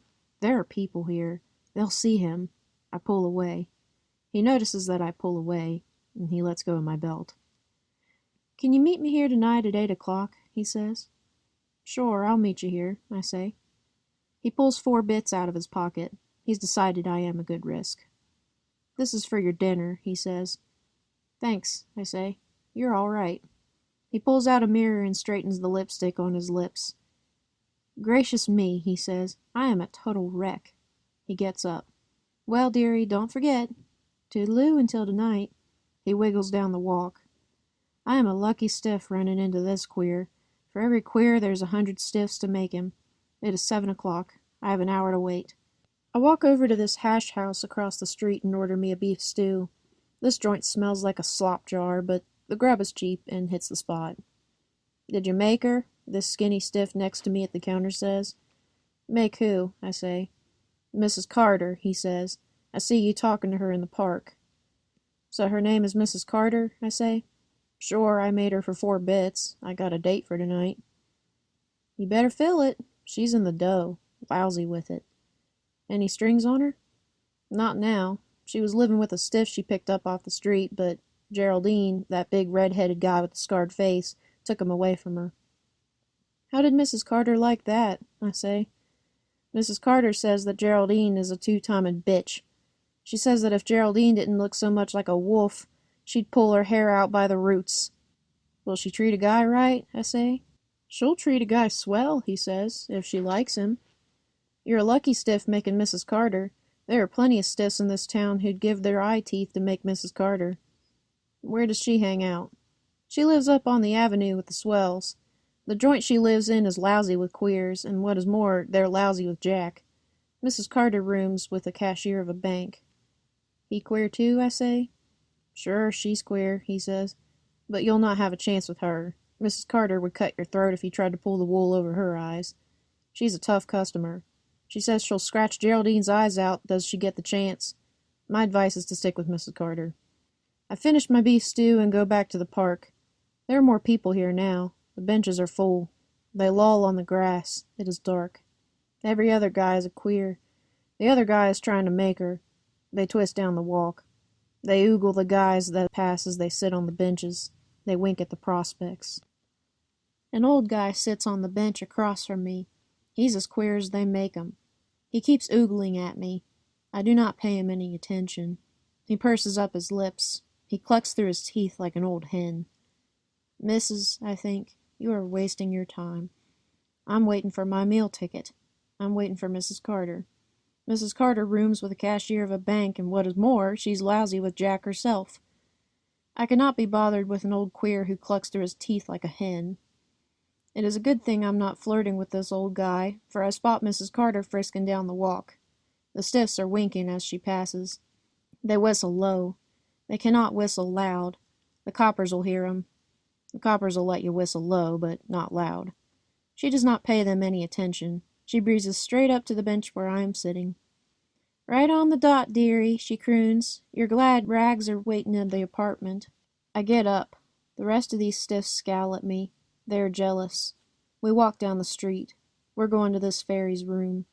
It is misery for me to walk on this street with this queer. People stop in their tracks and watch her wiggle. They look at her rouged lips and her plucked eyebrows. They laugh. Oh ho, they say, she's got a beau. I turn my eyes to the ground and try not to pay any attention. What the hell? This guy's my meal ticket. I'll go right along to his room. I wish we were there now, though. I do not like to have people winking at me. Maybe they'll think I'm queer, too. I'd like to see some bastard accuse me of being queer. First guy that calls me a pansy, it'll be just too bad for that guy. That guy will never call anyone else a pansy. We're getting into the ritzy section. There are big apartments on this street. It'll cost plenty of jack to pay rent in one of these joints. I can see that this guy has been the big dough, all right. We turn into the one with the red marquee in the front. The floor of the hall is covered with blue tile. There are marble statues and paintings that are real paintings on the walls. This is some joint, all right. We take the elevator. The elevator boy grins at this queer. I bet this guy is one of his best customers. I bet this guy will make this queer himself. This is a funny world, and there are a lot of funny people in it. That is one thing I've learned since I've been on the road. We walk down the hall and stop before room 22. He opens the door. I follow him in. My mouth pops open when I stand inside. Never have I been in such a classy layout. The walls are black. The ceiling is black. Black satin that hangs in folds to the floor. It is a big room like a room in a palace. A chandelier of glass stretches from the ceiling. It hangs from bronze chains. The links are as big around as my wrist. My shoes sink far down into this thick gray rug. My shabby shoes without soles do not belong on such a rug as this. There's another guy sprawled out on a sky-blue lounge. I can see that this guy is a queer too. He's decked out in a pink negligee. It is edged in gold. He crosses his legs as he reads. There is no hair on them. They're shaved. On one of his ankles is a bracelet, a silver bracelet. On it is a pink cameo as big as an egg. "Have a good date, dearie," he says without looking up from his book. "Look for yourself," Mrs. Carter says. This guy looks up and squeals when he sees me. He jerks his negligee down over his legs like a woman would do and jumps up. "Stay right where you are, dearie," Mrs. Carter says. "This is my date. Meet my roommate, Gloria," she says to me. She's a cashier in a bank. "How do you do?" I say. Gloria does not answer. She's sulking at Mrs. Carter. She lies stomach down on the lounge and pretends she's reading. She's not reading. She's only pretending. "Wait here until I change my rags," Mrs. Carter says to me. She goes into the bedroom and closes the door. Gloria winks at me and squinches up her nose at Mrs. Carter in the bedroom. I do not pay her any attention. I remember what the stiff in the hash house told me. I cannot take any chances. Those nails of Mrs. Carter's, sharp-pointed and painted a flaming red, are meant for something. I do not wish to have my eyes scratched out. "Come and sit by me," she whispers. I shake my head no. "Afraid of her?" she says. "She couldn't hurt a flea." She speaks low, but I'm afraid Mrs. Carter will hear. I do not answer. "You are blonde," she says, "and Mrs. Carter is blonde. You do not go together. I'm brunette. My hair is wavy. Mrs. Carter's is straight." She tosses her head to show me her hair is wavy. "I come here with Mrs. Carter," I say. "She bought me a meal. What can I do?" "I'll buy you plenty of meals, dearie," she says. "Better meals than she'll buy you. How would you like to have a new suit? Your clothes are shabby. How would a new suit be?" "A new suit would be fine," I say. "I could use a new suit." "What color do you like?" she says. "Gray," I say. "I like a double-breasted gray suit with 2 pants." "You would look good in a gray suit," she says. "A gray suit would be the thing. I'll get you one tomorrow." "What about Mrs. Carter?" I say. "Mrs. Carter," she says. "Who cares about Mrs. Carter? She's an old hag." "She might hear you in the other room," I say. She lowers her voice. "You know how old Mrs. Carter is?" she says. "No," I say, "I don't know." 28, that's how old. 28. If she didn't wear the war paint like a common whore, she'd look 50. "You don't use much paint," I say. "I do not have to use much paint," she says. "I'm only 23. When I look as old as Mrs. Carter, I'll shoot myself." "You do not even look 23, I say. "Do you know what Mrs. Carter will do to you when she's through with you?" she says. "No," I say. "What will she do?" "She'll kick you out in the cold, that's what she'll do. I see her kick plenty of her beaux out in the cold. When she's through, she's through. Now I like you. I'd never kick you out in the cold. You can stay with me as long as you want. I like you a lot. I'll take better care of you than Mrs. Carter." The bedroom door opens. Mrs. Carter comes in. She's wearing a black nightgown that is made of silk. "You'll have to sleep on the lounge tonight, Gloria," she says. Gloria does not answer. She's burned up. "Come on in the bedroom," Mrs. Carter says to me. I follow her in. She makes a face at Gloria as she closes the door. "She's a cat," she says. "A jealous, two-faced cat." I sit down on the lounge. She sits down beside me. We're not going to show. I can see that. That was only a gag. "Nice place you have here," I say. "I've never seen a classier place." I have to say something. "Yes, it's nice," she says. I'm glad you like it. You can stay here for a long time if you want to. She moves up closer to me and puts her arm over the back of the lounge. Her fingers touch my neck. I feel the cold chills go up my back. I pull away. She frowns. What's the matter, she says. Don't you like me? Sure, I like you, I say. You don't act like it, she says. Well, I say, a guy likes to get acquainted a little bit first. Sure, I like you fine, but a guy likes to wait a little first. Don't you think I'm pretty? She says. Sure you're pretty, I say. You're a good-looking guy, all right. She frowns again. I am not a guy, she says. Well, I say, you're a good-looking girl. As good-looking as Gloria? Better, a lot better than Gloria. She's a slut, she says. A no-good, double-crossing slut. She would take you away from me if she could. Could she? Her, I say. Not her. She hasn't got a chance. I just can't see Gloria. I'm ashamed of all this. I'm sick in the stomach. I'm so ashamed of all this. What can I do? What I am doing is all I can do. A stiff has got to live. What did she say about me in there? She says. Nothing, I say. She didn't say nothing. She said something. I heard her mention my name. What did she say? Oh, she said, how do you like Mrs. Carter? That's all she said. How do you like Mrs. Carter? What did you tell her? Fine, I said. I like her fine.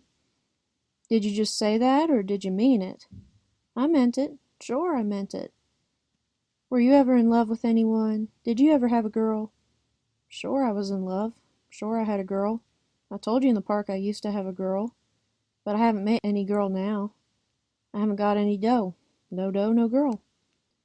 Are you still in love with her? She says. Well, I say, what good would it do me? What good would it do a stiff if he was in love with his girl? When a guy loses his job in his hometown, he has to go on the fritz. He has to grab himself a drag out of town. A guy can't be dinging back doors for handouts and flopping behind signboards when his girl lives in the next block. I don't want you to have a girl, she says. I want you to stay here. Well, that's nice of you, I say. You won't have to worry about eating here. You won't have to sleep behind signboards either. I have a nice bed. Her eyes sparkle when she looks at her bed. It is an oak bed with sky blue spreads and pillow slips of silk. She gets up and crawls into the bed. Come on to bed, she says. In a little bit, I say. It is cold out there. It's nice and warm in here, she says. I want to put this off as long as possible, but not this guy. He wants to go to bed. He'll not talk any more. He yawns. I can't sleep with the light on, he says. Come on to bed. It is chilly here, and I am sleepy. I'll have to go to bed sometime. This queer will stay awake until I do go to bed. What the hell? A guy's gotta eat, and what is more, he's gotta flop. Sure, I say. I'm ready for the hay. You can always depend on a stiff having to pay for what he gets. I pull off my clothes and crawl into bed. Nothing by Tom Kromer, Chapter 5. It is afternoon, and I have not eaten today. I press my hand over this bulge in my coat pocket, and watch this stiff who stands on the corner. I can see that he is going to eat, and he does not need a bulge in his coat pocket to do it either. He does not need to risk getting a copper's bullet in his guts. He walks over to this skinny guy with the girl on his arm. Buddy, he says, could you spare a little change to help a hungry man get something to eat? This skinny guy with the girl on his arm stops and scowls at this stiff. He does not want to part with his change to help a hungry man get something to eat. Why don't you get a job and go to work, he says. There ain't no work, the stiff says. I can't find no work anywhere. I ain't got no money for bums, this guy says.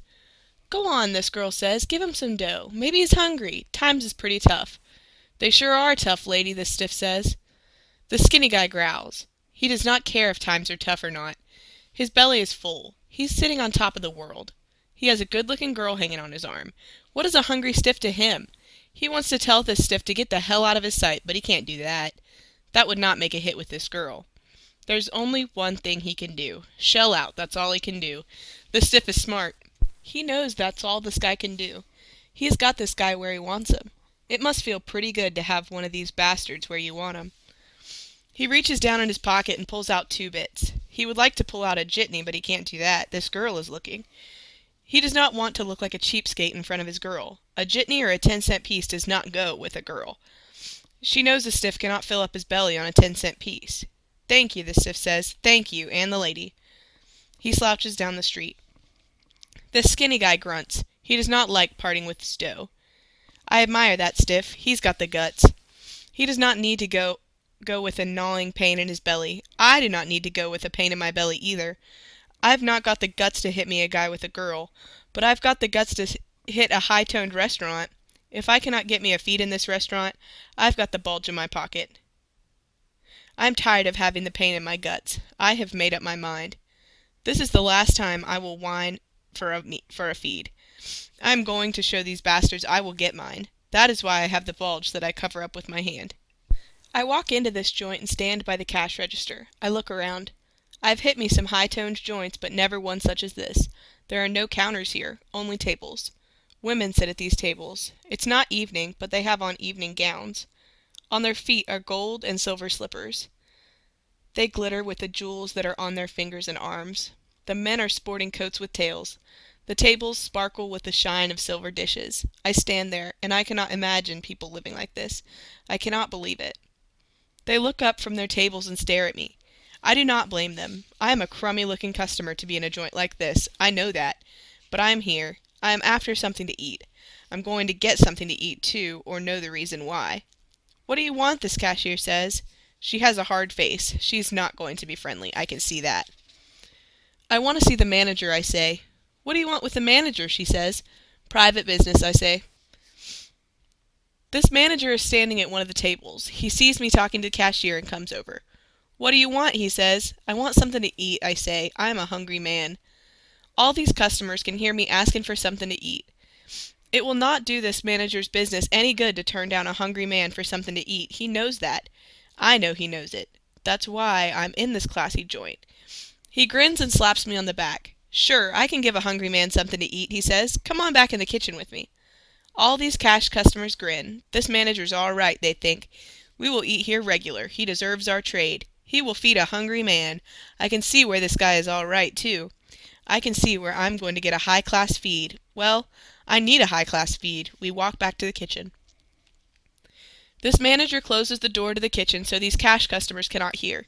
"Hey, Fritz," he yells. "Give this bum a cup of coffee and send him out the back way." The lousy bastard. A cup of coffee. Out there he slapped me on the back. He was all smiles out there. He was showing off. I would like to take a sock at this guy, but I cannot. I cannot take any chances on getting pinched while I have the bulge in my pocket. I walk out the back way without waiting on this coffee. All right, I think. All right. We will not hit any more restaurants. We will not whine for any more feeds. We will either get it or we won't get it. I walk down the street. I keep my right hand in my right coat pocket. There is not so much of a bulge when my hand is there. They will think it's only my hand, but it is not my hand. I have a gat in this pocket. It is heavy and black. It's a good gat. It will shoot straight. It will shoot straight if I can keep my hand from shaking. I will not be caught. I have thought it all out. I have spent the night thinking it all out. I have made up my mind. Before I will be caught, I will shoot. And I will shoot straight. If I cannot get away, if they corner me, just one of these little slugs will be enough for me. My troubles will be over. I will not have any more to worry about. They starved me to death long enough. I am tired of walking the streets all day long asking for work. They laugh at you for asking for work. There is no work, they say. We cannot keep the men we have. If it's a meal you want, you can go to the mission. You can get a good meal at the mission. I will stop asking for work. I will quit standing in the soup lines for hours for a bowl of slop. I've made up my mind to take a chance. You can only die once. I finger this gat. I've waited a long time to get my fingers on a gat like this. At night, on the cold ground in the jungles, I've dreamed about a gat like this, blue-black. A gat that will shoot straight. A gat that will not miss. Now I have it.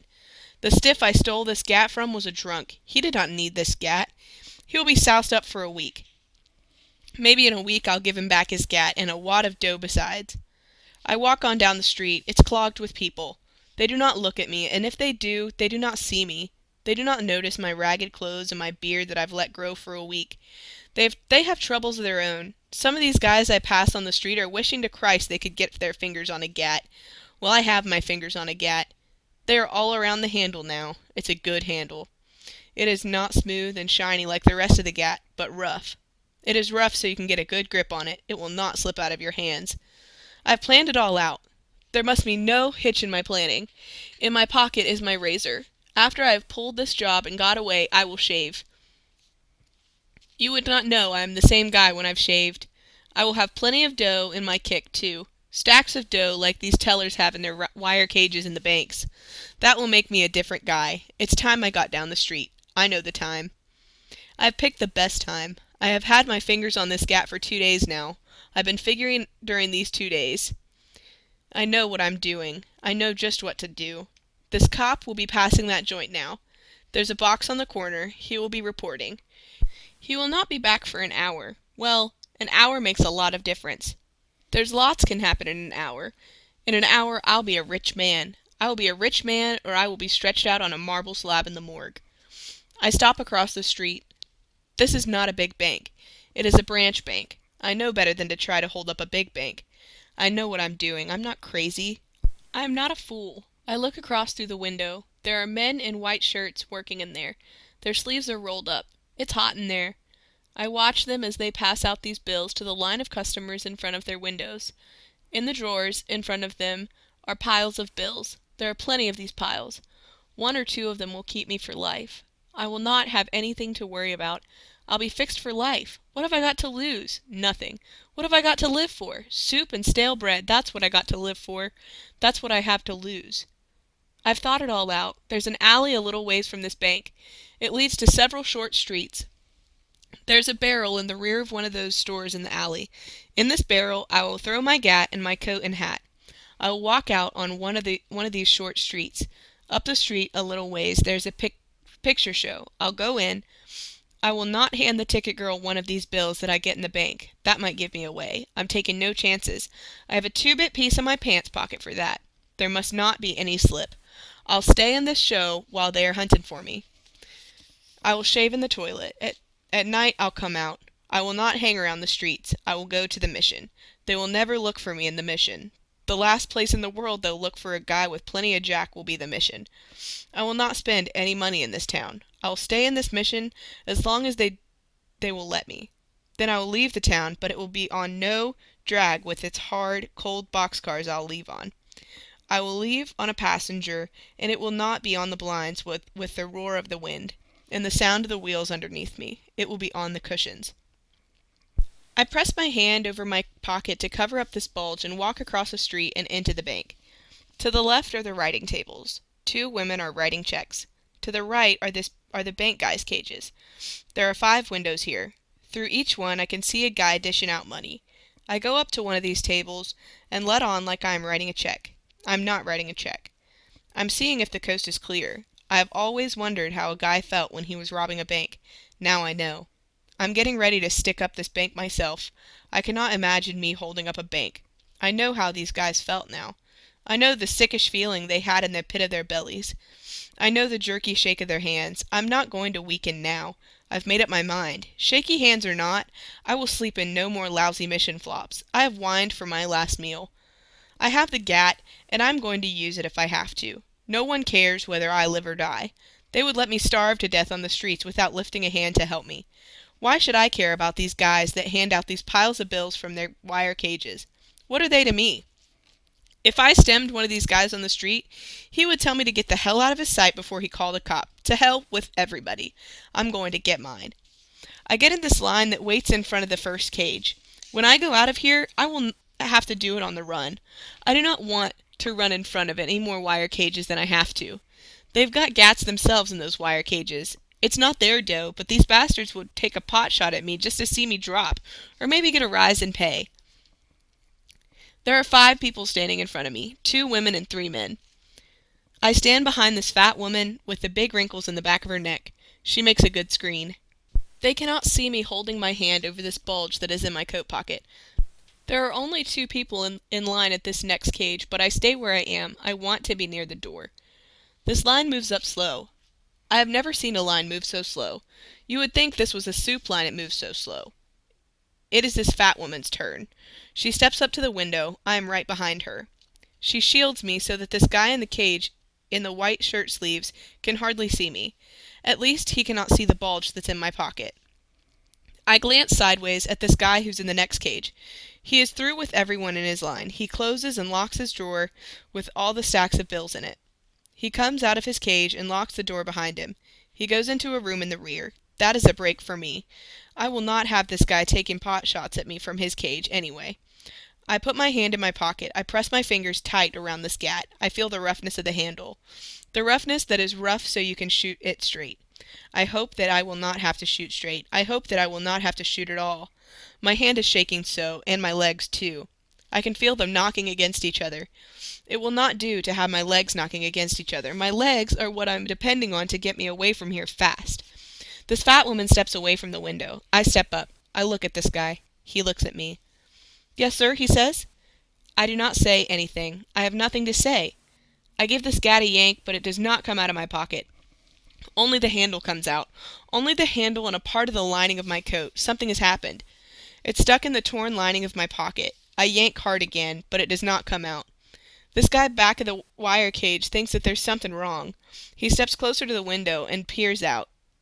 He sees that my hand is in my pocket. He thinks there's something up. His face goes from pale to a sickish green. I know what that guy is feeling. I have the same feeling in the pit of my own belly. It's a sickish feeling, a vomity feeling. He takes a step back away from the window. "What do you want?" he says. "What are you pulling at your pocket for?" This guy is scared. He's plenty scared, but he has nothing on me, so am I. I have nothing in my pocket, I say. Can't a guy put his hand in his pocket if he wants to? I cannot take my hand out of my pocket. I'm afraid he'll see the bulge. "What do you want?" he says. "What are you standing there pulling at your pocket for?" "How much," I say, "how much does it take to start a checking account?" $20, he says. $20. He's not thinking what he is saying. His eyes are glued to my hand that's in my pocket. I cannot fool this guy with asking questions. He knows there's something up. He does not take his eyes off my hand that's in my pocket. I cannot pull at this gat while he is looking. He will yell or set off the alarm. I can feel the cold sweat that stands out on my forehead. Christ, but I am scared. I have to get out of here. But how am I going to get out of here? I turn around and start walking towards the door. I walk fast. I can feel this guy's eyes boring into the back of my head as I walk. I can feel the eyes of everyone that is in this bank on the bulge in my pocket that I cover up with my hand. I strain my ears, waiting for the screech of the alarm. I wait to hear this guy yell for me to stop.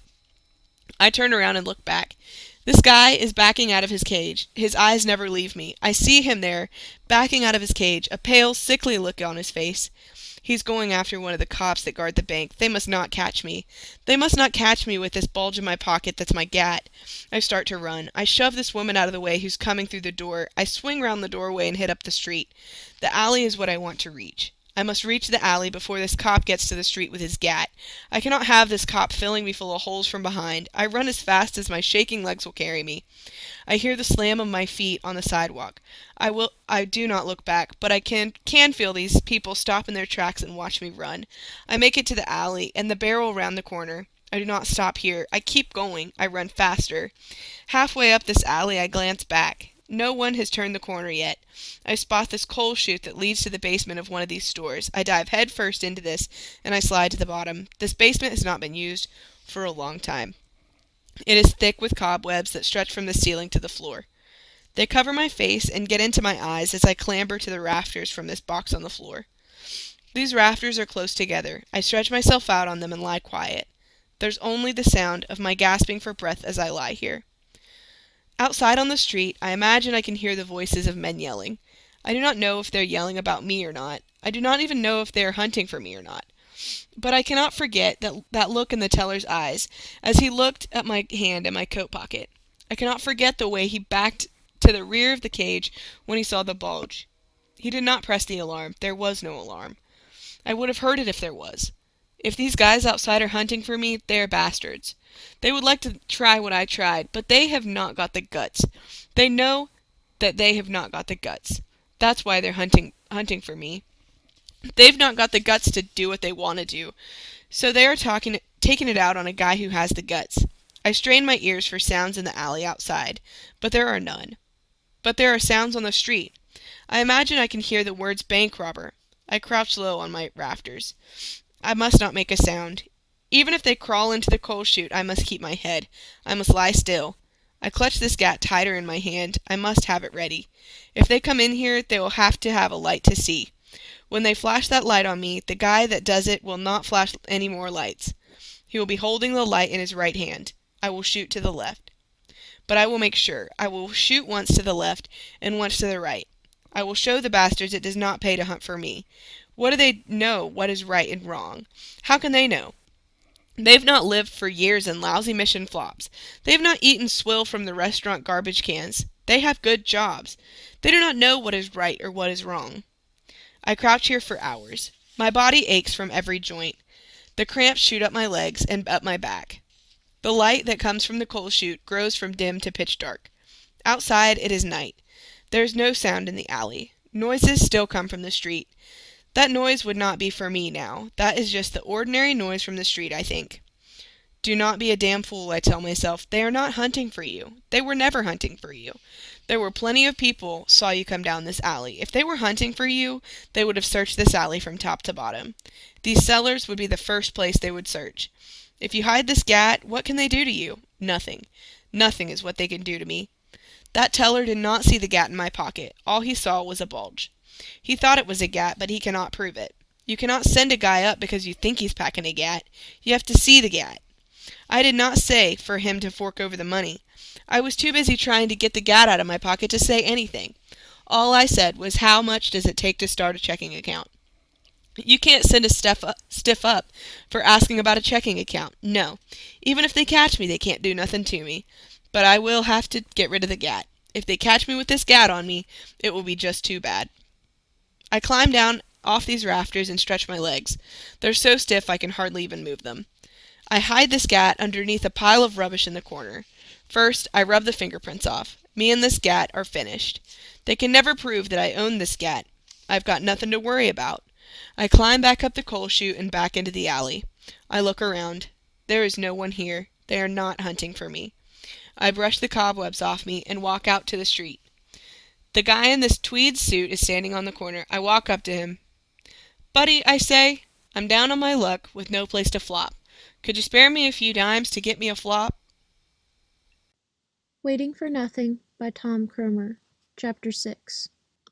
I sit on this curb and watch these kids that stand in line. Their faces pale and pinched, tired and hungry. They wait and fidget back and forth. 10 buckets, battered and rusty, are in their hands. They've had a lot of wear, these buckets. This is not the first time these kids have come after their suppers. One at a time they go into this mission. One at a time they come out with a bucket of soup and a stale loaf of bread. This kid walks up to me. "Mister," he says, "will you watch my bucket of soup and my loaf of bread while I go in and get some more?" "Buddy," I say, "how much of this belly wash can you eat that you can go after 2 bucketfuls?" "1 bucket is not enough," he says. "There are 6 of us. 1 bucket is not enough. They will only let you have 1 bucketful in this mission, so I leave one outside while I go in after the other." "How do you keep them from knowing you?" I say. "Mission stiffs have sharp eyes. I do not see why mission stiffs don't get jobs as detectives. They have such sharp eyes." "I'm too smart for these guys," he says. "One time I wear this cap I have on. Next time I take it off. They do not know me." "Okay," I say. "I'll watch your bucket." He sets this bucket of belly wash down at my feet and gets back in line. I let my eyes wander over these women that stand in line. In a soup line like this, you'll always see plenty of women. Their kids are too young to come after this slop, so they have to come themselves. I look at them. I look at their eyes. The eyes of these women you'll see in a soup line are something to look at. They're deep eyes. They're sunk in deep hollows. The hollows are rimmed with black. Their brows are wrinkled and lined from worry. They're stoop-shouldered and flat-chested. They have a look on their face. I've seen that look on the faces of dogs when they've been whipped with a stick. They hold babies in their arms, and the babies are crying. They're always crying. There are no pins sticking them. They cry because they're hungry. They clench their tiny fists. They pound them against their mother's breasts. They're wasting their time. There's no supper here.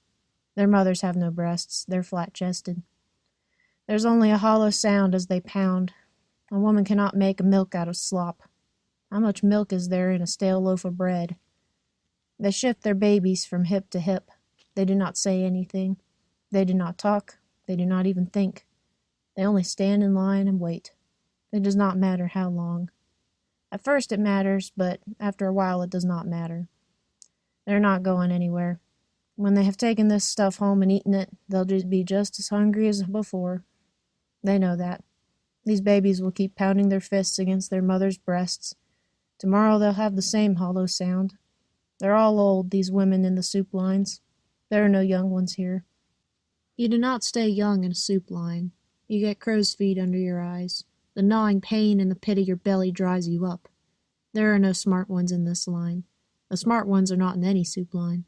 A good-looking girl can make herself a feed and a flop if she works the streets and knows how to play the coppers right. She don't mind sleeping with a copper once in a while for nothing if he'll leave her alone the rest of the time. It is getting dark, and they still stand here. Their hollow eyes and their crying babies get on a guy's nerves. When this kid comes out of the mission, I hit down the skid row toward Carl's room. I huddle in these shadows across the street and watch this light in the window. It is the landlady's light I am watching. This Carl is a friend of mine I met in the park. He has a job carrying out the garbage in a restaurant. He makes $2 a week. It is dirty work, but $2 is $2. He pays $1 a week for this room. On the other, he eats. He does not have to worry about coppers grabbing him by the scruff of the neck.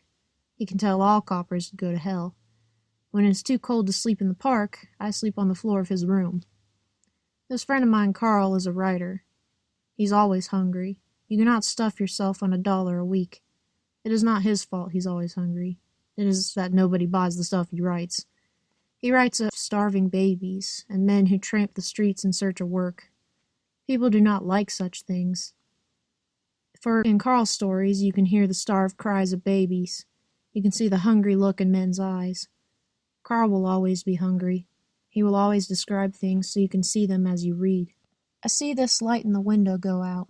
Now's my chance. I cross the street and tiptoe up the rickety stairs. I can judge these stairs pretty well in the dark. This is not the first time it's been too cold to sleep in the park, and I've used the floor of Carl's room. On cold nights the 5th step will squeak. On other nights it is all right. The one next to the top will always squeak, warm or cold. I'm very careful to skip this one. This landlady has sharp eyes and ears that are even sharper. Carl says she has a heart like a thermometer. Each 10 degrees means one day you're behind in your rent. He says he likes to keep 3 days behind, as she's then nice and cool. I turn the knob to Carl's room and walk in. It is dangerous to knock. Last night she caught me right in the doorway. I do not want to freeze to death again tonight. This room is only a hole, but it has a roof over it. That's something. It is not so much the cold as the wet of the dew that you mind in the park. There is no furniture but a narrow cot and a rickety table. Carl is bent over the table writing.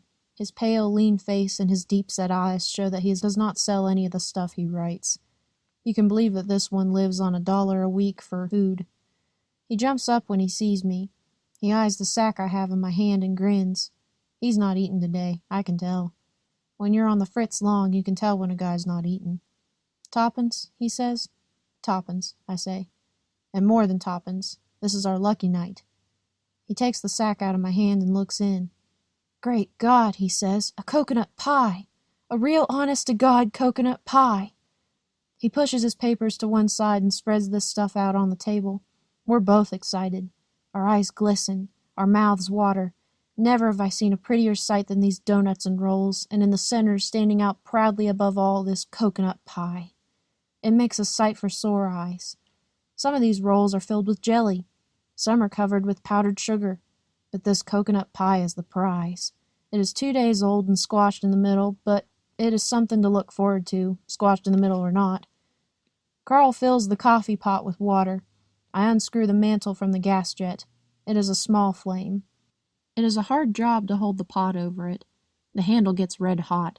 We take turns holding it. We're both sweating when it is done, but it is good coffee. I do not lose any time screwing the mantle back on. We must have light, and, besides, if the landlady found out we were pulling this little trick on her, it would be just too bad for us. "Werner?" says Carl. "Why not?" I say. "I saw him on the street this morning. He had a look in his eyes like Jesus Christ. He gets that look when he's not eaten for 3 days. Carl goes all across the hall to get Werner. Werner is an acquaintance of ours. He's an artist. He paints pictures of people he sees in the park. All the people in his pictures have a hungry look in their eyes. He has no better luck selling his pictures than Carl does with his stories. They're good pictures. People will not buy them, though. I think it's because of the hungry look. Even the picture of the fat millionaire leading the peak dog had a hungry look in the eyes. Carl says it is more than an empty belly that puts a hungry look in people's eyes. I think that if Werner would take the hungry look out of the eyes of the people in his pictures, he could buy more hamburger steaks and take the hungry look out of his own eyes. Carl and Werner say this would be sacrilege to art. I do not understand such talk as this. Whenever Carl and me run into some extra money, we buy groceries with it. We keep them in the closet for a rainy day. For a while our groceries disappeared. Not much, only a little. A can of beans, a loaf of bread, a few stale donuts. We locked the door when we would leave the room. It did no good. Any key will fit in his door. We'll have to do something, says Carl. We can't always be staying in the room. Leave that to me, I say. I know a little trick that'll stop a guy from stealing another guy's beans. I go to the drugstore and buy me 10 cents worth of croton oil. We pour this into a bowl of beans and mix it well. We leave this bowl on the table and go down the street. We're gone 10 minutes. We come back, and our bowl is there, but our beans are gone. Now what? Says Carl. The toilet, that's what, I say. What about the toilet? He says. We watch the door, I say. The toilet is across the hall. We can see it from our door. We open the door a tiny bit and watch through the crack. For a half hour, nothing happens. Then comes this commotion down the hall. Werner lives down the hall. We see him shoot out his door. He's headed for the toilet. He's not losing any time. We watch through the crack till he goes back to his room. Now for the fun, I say. Fun enough already, says Carl. He's doubled up on the floor from laughing. Did you see the look in his eyes when he turned the knob of the toilet door? Oh, God, don't let there be anyone in there, they said. Wait, I say. You have not seen half. Do you know what I'm going to do? No, he says. What are you going to do? We're going in the toilet and lock the door, I say. He will be back. There was plenty of croton oil in those beans. But, says Carl, if he can't get into the toilet, he will... No, he says. We can't do that. That's more than he deserves. He's suffered enough. Carl is too soft-hearted, but we have fun enough through the crack in the door. 3 more times Werner dashes through the hall. Each time we roll on the floor and laugh till the tears roll down our face. After that there is no more stealing. We can now put anything in the closet. It's not bothered. But when we run into an extra treat like this coconut pie, we invite Werner. Carl comes through the door. Close behind him is Werner with his pale face and his coal black eyes and hollow sockets. Tonight he looks even hungrier than ever. His eyes pop up when he sees what's on the table. He licks his lips. We should not have put all this stuff on the table at once. A shock like this is not good for him. It might kill him. Werner's masterpiece will never be such a picture as this. There is but 1 cup for the coffee, but there is the bowl and the glass. I fill the cup for Carl. I take the bowl. Werner must take the glass. Carl sits on one edge of the bed. Werner sits on the other. I squat cross-legged on the floor. It would be more comfortable in Werner's place on the bed, but I'm making up for giving him the glass. First we pass the donuts, 1 to each. When we finish this one, we pass them again. Each time Werner is finished long before us. He waits until we're finished. He licks his lips and glues his eyes to the table, then shifts them to the only thing on the wall, this sign which says, "Anyone stealing blankets from this room will be prosecuted." "Who gave you these?" says Carl. "The baker?" "The baker's daughter," I say. "Is she beautiful?" he says. "She must be beautiful. None but beautiful women should touch such toppins as these." "She's so-so," I say. "Very pretty, but beautiful, I'd not say that." "Marry her," says Carl. "Marry her and bring her and her beautiful toppins to live here." "You can never tell," I say. "How would you like that?" Carl says to Werner. "A beautiful baker's daughter to furnish inspiration to your art, and toppins to put meat on your skinny shanks." Werner does not answer. He keeps his eyes glued to the donuts on the table. Before we're too full, we cut the pie. We still want to be hungry when we eat this pie because it's a treat. Not often do we run into such a treat as a coconut pie. That was a good guy, that baker. His heart is in the right place. He's not a beautiful girl like I tell Carl and Werner.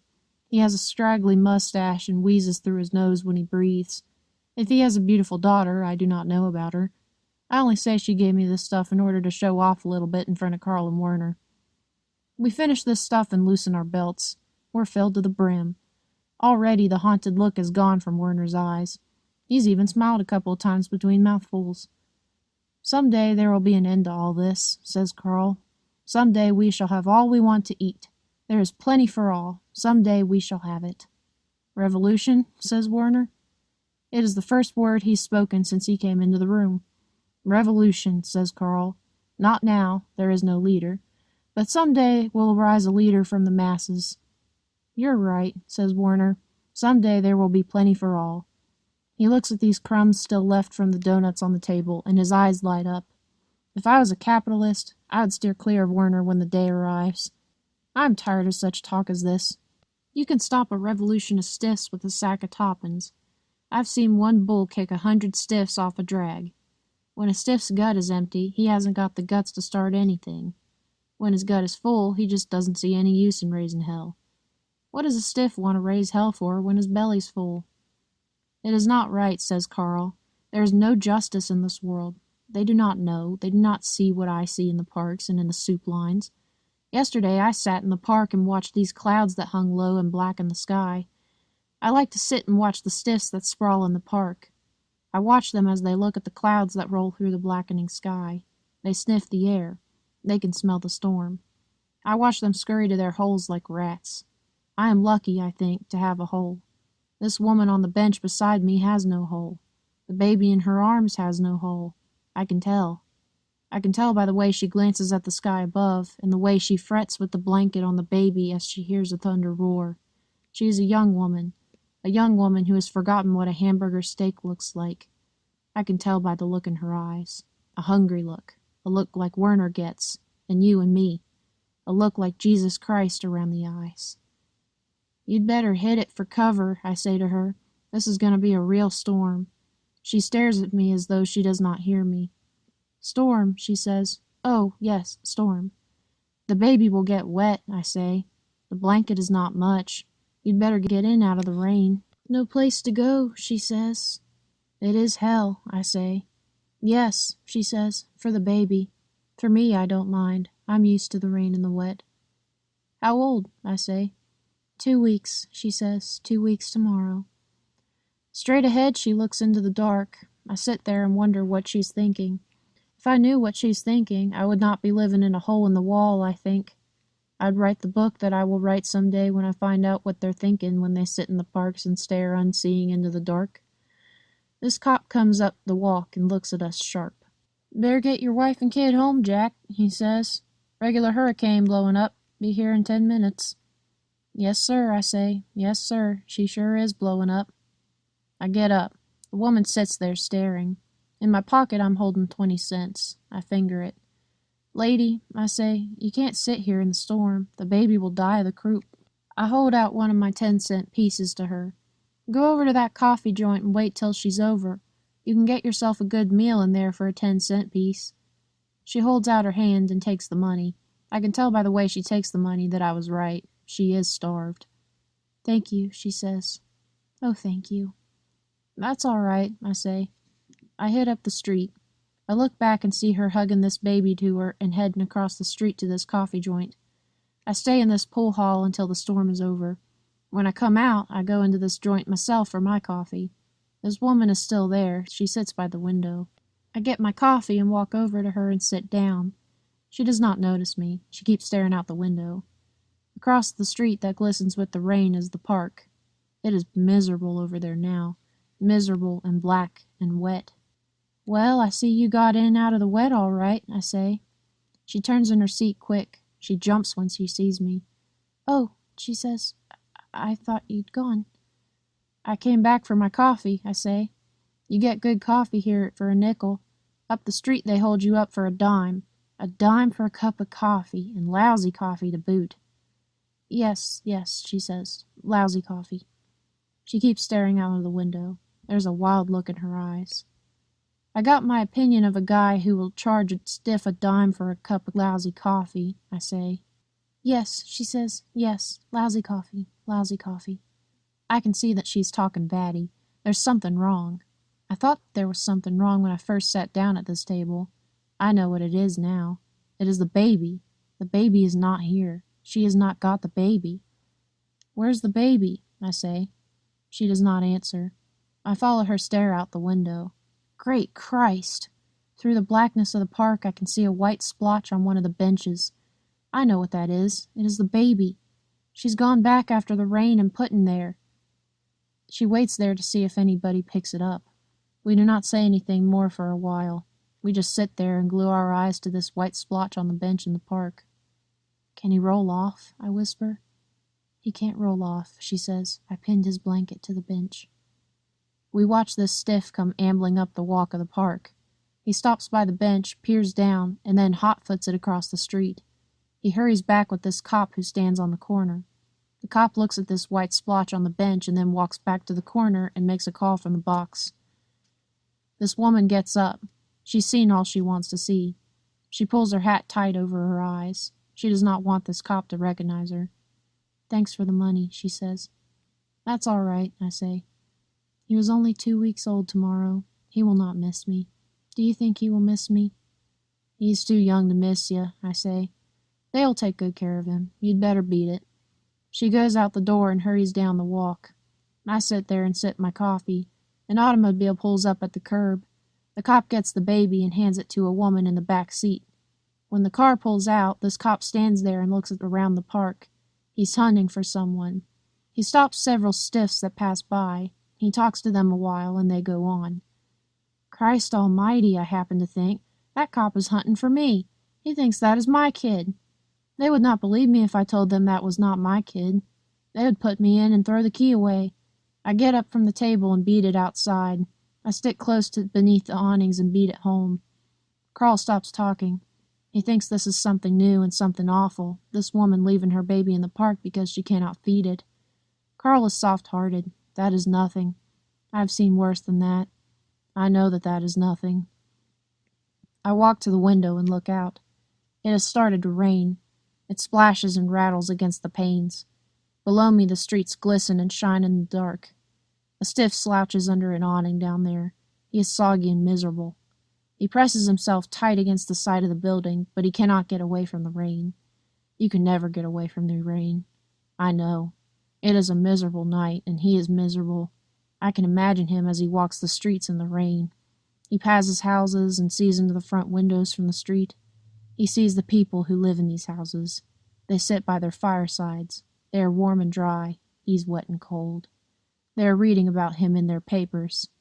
They do not know it is about him, but it is.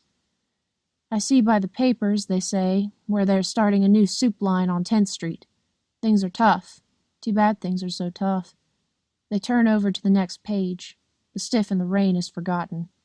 But the stiff in the rain cannot forget. The water trickling down his soggy clothes will not let him forget. The gnawing pain in the pit of his belly will not let him forget. There are many funny things happen in the park, and on the street too. I stretch out on the floor by the window and close my eyes. Waiting for Nothing by Tom Kromer, Chapter 7. It snows. It melts as it hits, and the slush is inches thick on the pavement. The soles of my shoes are loose. The right one flops up and down as I walk. This morning I tied it to the toe of my shoe with a string, but the string wore through in an hour. Tomorrow I'll tie it up with a piece of wire. It will stay a week if I tie it up with a piece of wire. My shoes are filled with water. I can feel it oozing through my toes as I walk.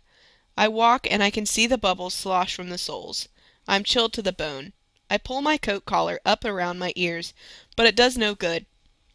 The chill comes from my soggy feet and the wind that howls round the corners. Besides, my coat is thin. I bummed it from an undertaker. The stiff that owned it croaked in the park with TB. There's still a smudge of blood on the sleeve from the hemorrhage. I could have had his pants and shoes, too, but they were worse than mine. This coat is my Christmas present, for this is Christmas Eve. There are lights in all the stores. They're packed with people, buying. A big arch stretches across the street. It's decorated with gold and silver tinsel. Across it, In different colored lights it says Merry Christmas. The streets are choked with people. They crowd and shove. Everybody's laughing. I wonder how it feels to laugh like that. That fellow and his girl in front of me have been laughing for a block. He has bundles piled clear to his chin. When one starts to slip, she gives it a poke back into place, and they both laugh. They do not laugh because she pokes the bundles back in place. They laugh because they are crazy about each other. Besides, it is Christmas Eve. He is sporting a fur overcoat, and his shoes do not slosh when he walks. It is easier to laugh when you're warm and your shoes do not slosh. Across the street is a restaurant. The electric sign over the door blinks on and off in the dark. Eat, eat, eat. It looks warm in there. Warm and dry. Out here it's wet and cold. It would be nice to sit in there on Christmas Eve and watch how miserable it is outside. But that is not for me. I'm holding a 4-bit piece. A 4-bit piece to celebrate Christmas Eve with. I stop and listen to this band that plays on the corner. They're playing Christmas music. I know the piece they're playing. It's Silent Night. My mother used to sing that song when I was a kid. That was a long time ago. Long before I went on the fritz. Here I am now, with the sole of my right shoe flopping up and down. Here I am now, huddled down in my ragged undertaker's coat. I walk towards my flop on the skid road. I'm hungry, but I cannot eat. If I eat, I cannot sleep. It is too cold to flop in the park in the snow. It is Christmas Eve, and I am hungry. I pass this dark doorway and see this girl who stands inside. She's on the make. I can tell by her look. She steps out of the shadows. You want to go with me?" she says. I look at her in her cheap red dress and her blue tam. I look at the scared look in her eyes. She's not the type, I can tell. I've seen too many. She's nervous. She pulls at her handkerchief. "Where are you going?" I say. I'm only joking. You don't understand," she says. She looks down at her feet. I notice that her shoes are worse than mine. The runs in her hose start at her shoes and go to the hem of her dress. I can see that she's the same as me. "You're not used to this," I say. "You're not so good at it. Why don't you go to the mission?" "I'm not used to it at all," she says. "You're the first one. I guess I'm sort of clumsy, but I'll learn." "Not if I can help it," I say. "You hungry?" "That's why I'm on the street," she says. "I'm damn near starved." "I'm holding 4 bits," I say. "Let's eat." "I should not be bumming meals off another stiff," she says, "but I'd cut your throat for hamburger steak."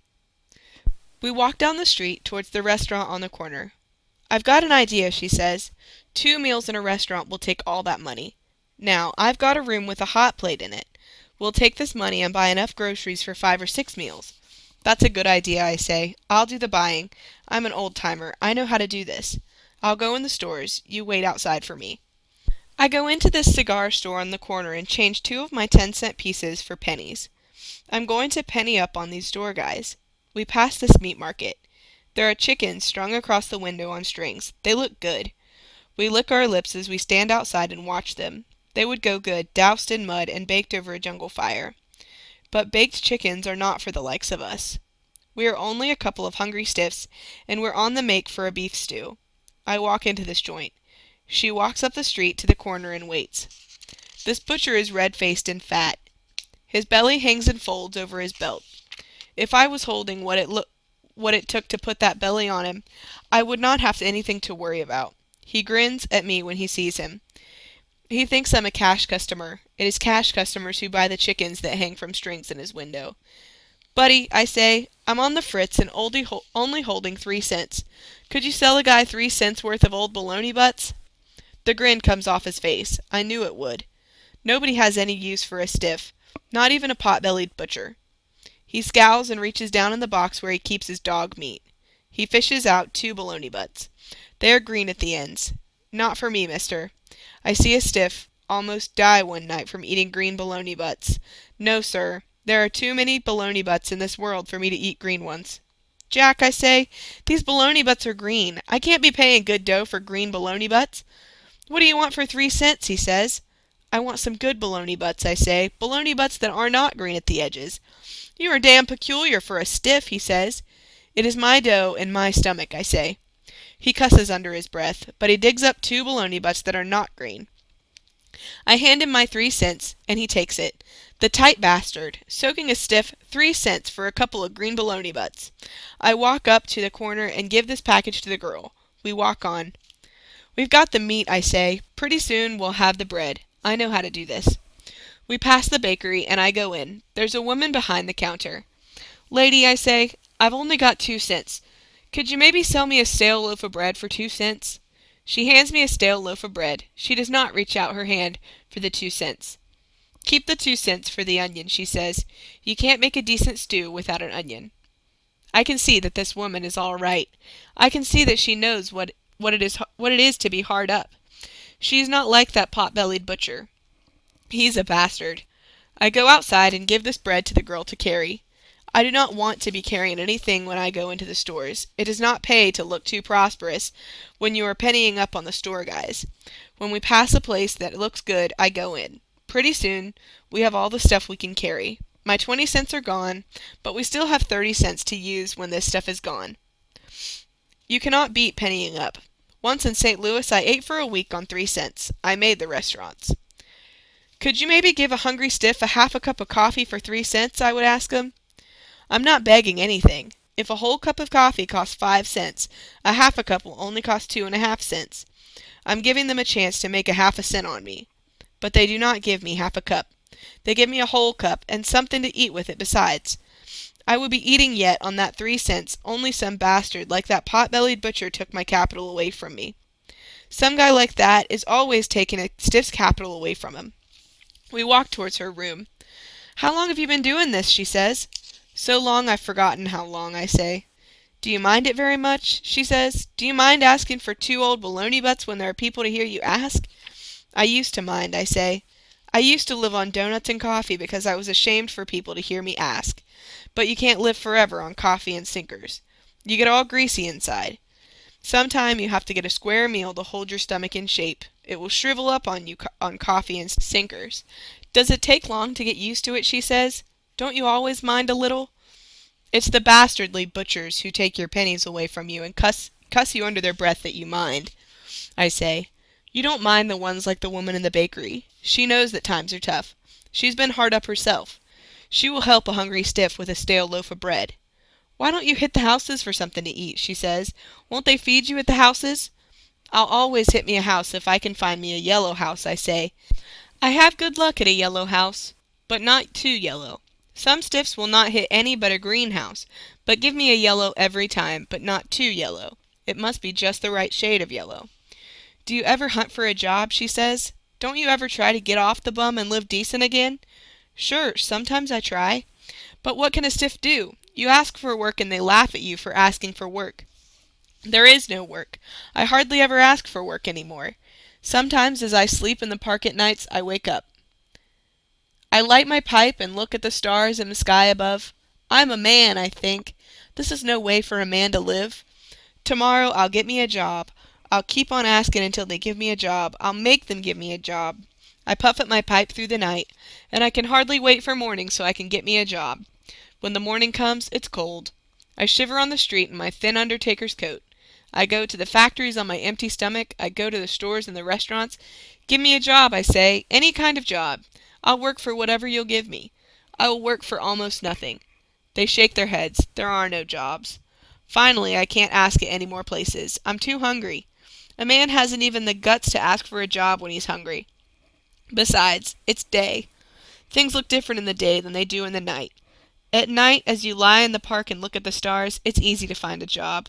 In the day, in the heat and the glaring light of the sun, it's not easy. It's hard. We're hitting the red light district. Her room is here. The red light district is the only place where you can get a room for $1 a week. I look at her. She looks at me. We are 2 people in the world. We're the same. We know that we're the same. Our gnawing bellies and our sleepy eyes have brought us together. We do not say any more. We do not need to. I have these bundles piled up to my chin. She takes my arm, and we walk. We turn into the doorway of this ramshackle red brick building and climb the stairs to the 4th floor. The rug in the hall is ragged and dirty. The people who live here do not live here for the scenery. They live here because they have no other place to live.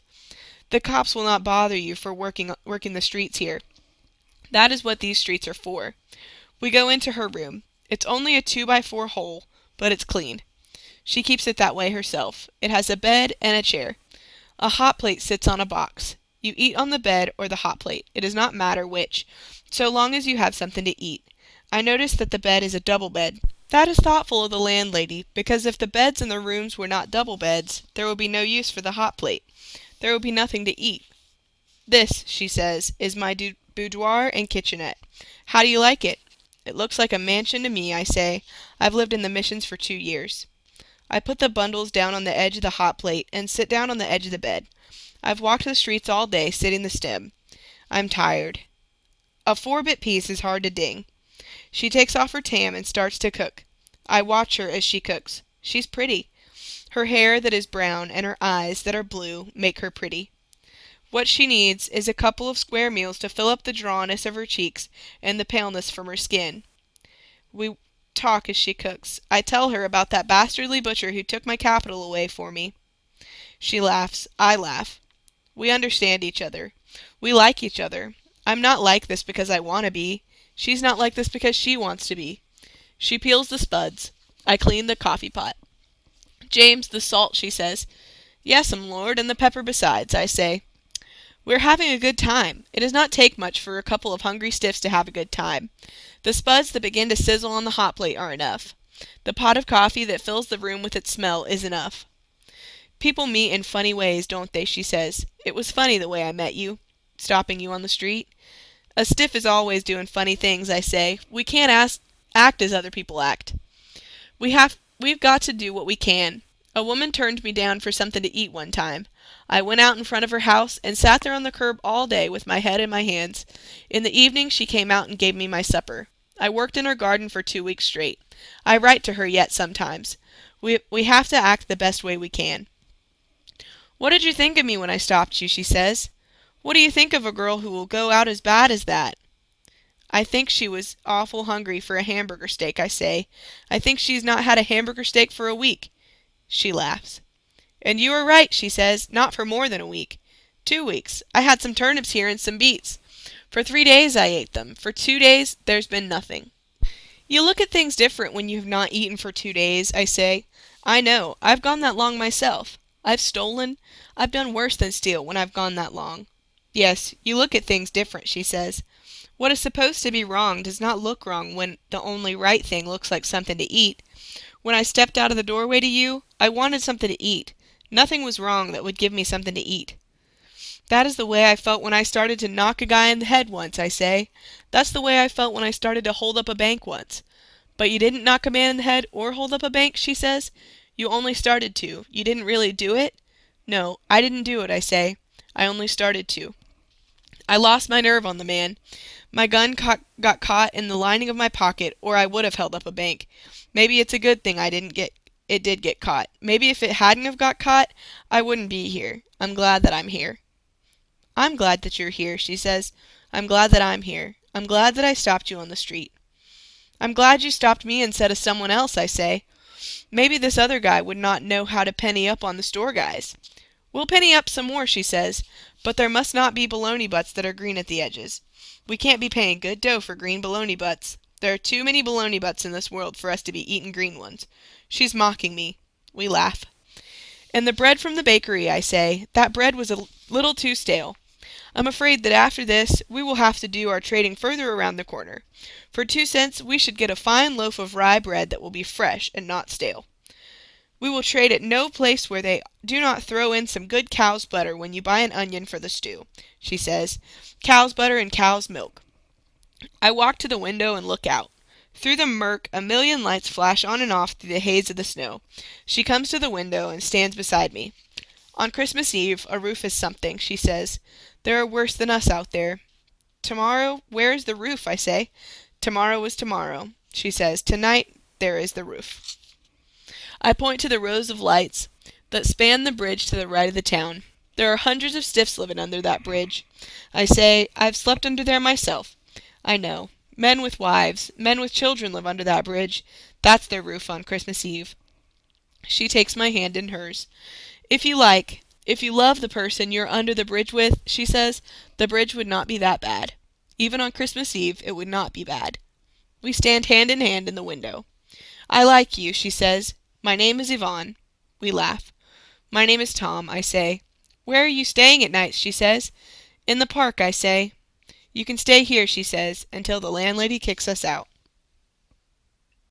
Waiting for Nothing by Tom Kromer. Chapter 8. Await, and Christ, but the hour goes slow. I stand in this soup line. Back of me and before me stretch men. Hundreds of men. I huddle in the middle of the line. For 2 hours I have stood here. It is night, and 10 minutes before they start to feed. The wind whistles round the corners and cuts me like a knife. I've only been here for 2 hours. Some of these stiffs have been here for 4. Across the street people line the curb. They're watching us. We're a good show to them. The soup line 2 blocks long is something to watch. These guys on the curb are not in any soup line. They have good jobs. They have nothing to worry about. Must be pretty soft not to have anything to worry about. 60 seconds in a minute, I think, and 10 minutes. That makes 600 seconds. If I count up to 600 slow, they will be started when I finish. I began to count. I count to 100, but I can get no further. I have to stop. I'm too cold to count. I stomp my feet on the concrete walk. I swing my arms high over my head. It is a damn shame to stand in this line as cold as I am, but I have to stay. I am hungry. I have to get a little something in my belly. I wait. We stiffs in the soup lines are always waiting for the line to start moving. The bastards. They keep us standing out in the cold for advertisement. If they let us in and fed us, where would the advertisement be? There wouldn't be any. They know that. So they keep us out in the cold so these people on the curb can have their show. There's a commotion up in front of me. Stiffs bunch around in a knot. A cop pushes them back in line. There's a stiff stretched out on the ground. He's an old stiff with gray hair. His eyes are wide open, but he does not move a lick. He is tired of waiting for this line to start moving. He's stretched out on the concrete and dead as 4 o'clock. I can see that this stiff is lucky. There will be no more waiting for him. They cover him up with a sheet and load him in the mission truck. He's off to the morgue. There's no fuss when a stiff kicks off in a soup line. There's no bother. They throw a sheet over him and haul him away. All he needs now is a hearse and 6 feet of ground, and they'll have to give him that. That is one thing they will have to give him, and it will not make any difference to him how long he has to wait for it. It must burn them up plenty to have to give a stiff 6 feet of ground for nothing. This old stiff croaking like this out in the cold puts this bunch in a bad humor. They shove and cuss at these guys in the mission who make us stand in the cold. They can see that we mean business. They open the doors and let us in. A mission stiff hands us a pie pan, a tin cup, and a spoon. We carry them up to where these guys are standing over these tubs of stew. It's scorching hot in here. These mission stiffs that are ladling out the stew are sweating. The sweat drips from their faces and falls in the stew, but that is nothing. What's a little sweat to a stiff? What can a stiff do about it if it maybe turns his stomach? We get our pan of stew and our cup of water and sit down at the table. The room is filled with these tables. A mission stiff walks along the aisles with a basket full of stale bread. He throws it to us like a guy throwing slop to hogs, and we catch it. This stew is made out of carrots that were rotten when they were cooked, but we eat it. We have to. The stiff can't stand the cold outside unless he has a little something in his belly. I bolt down this stew and get out. The smell of this place will turn a guy's stomach. It smells just like a slop jar. Now for a smoke. I'm dying for a smoke, but I'm not holding any smoking. I keep my eye peeled over the curb. A guy will throw a snipe on the walk, and a wind will come along and blow it over the curb. You'll find your biggest snipes over the curb. I spot one in front of this drugstore. It's a big one. It's not half smoked. I can see that the guy who threw his butt away was in the big dough. I slouch up to this snipe and stop. Put my feet between it and the store. I lean down to tie my shoe. I'm not tying my shoe. I'm picking up this snipe. What these guys in the drugstore don't know won't hurt 'em. I walk back to this mission and stop by this stiff who leans up against the telephone pole. He's sporting a pretty good front. He carries a roll of chicken wire under his arm. You can hardly tell this guy's a stiff. That was awful stew, I say. What was? He says. That slop they feed you in the mission. You eat that slop? What else is a guy gonna eat? I say. A guy can't starve. A stiff with brains don't need to eat slop, and he don't need to starve, this guy says. Says you, I say. Says me, he says. I've got a 10-cent piece. He pulls this 10-cent piece out of his pocket. What would you buy if you had a 10-cent piece? I think. What can a stiff buy with a 10-cent piece when he's half starved? Well, a good cup of coffee would hit the spot right now. A good cup of warm coffee will go a long way when you're hungry. Coffee and sinkers is what I'd buy if I had a 10-cent piece, I say. And that is just why you have to eat slop, he says. What has that got to do with me eating slop? I say. You do not use your brains, he says. Why do you think I lug a roll of chicken wire under my arm? I've been wondering about that ever since I see you on the corner, I say. Why do you lug it? The coppers, he says. That's why. What do coppers have to do with chicken wire, I say. When you walk up on the main stem, he says, how do you go, fast or slow? Any stiff knows that, I say. I go fast as hell. If you do not go fast, the goddamn coppers will stop you and frisk you on the street. You're right, he says.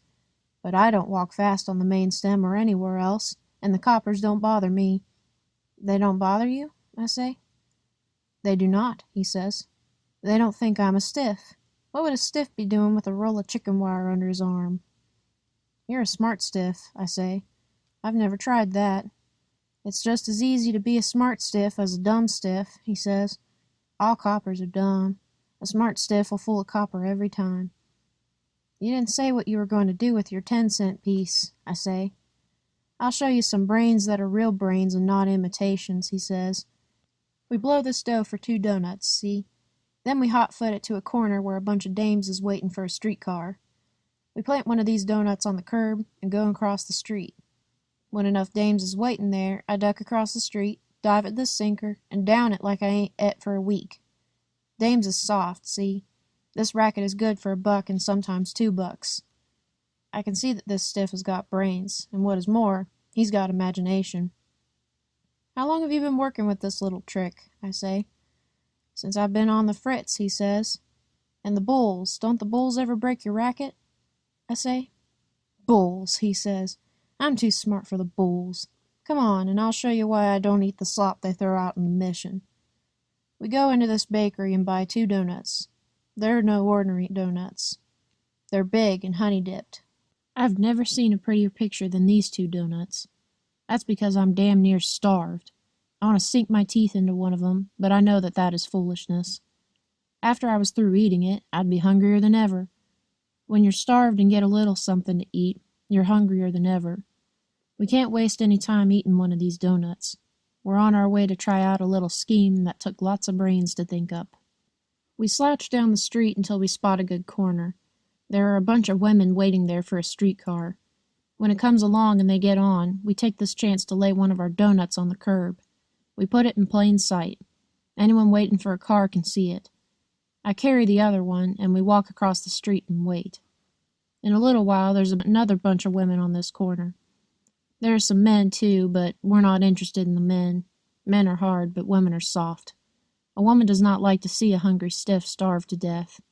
A man does not care if a stiff starves to death or not. Now's my chance, this stiff says.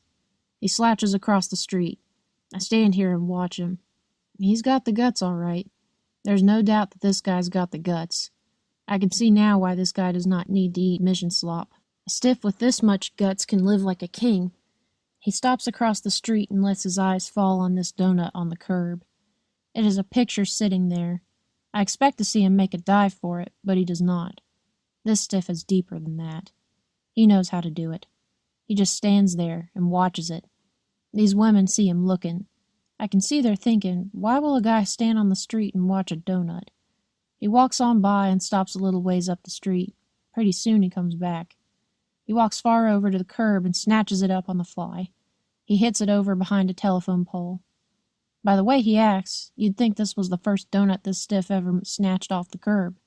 You would not think this guy has been pulling this gag for years. He downs this doughnut almost whole.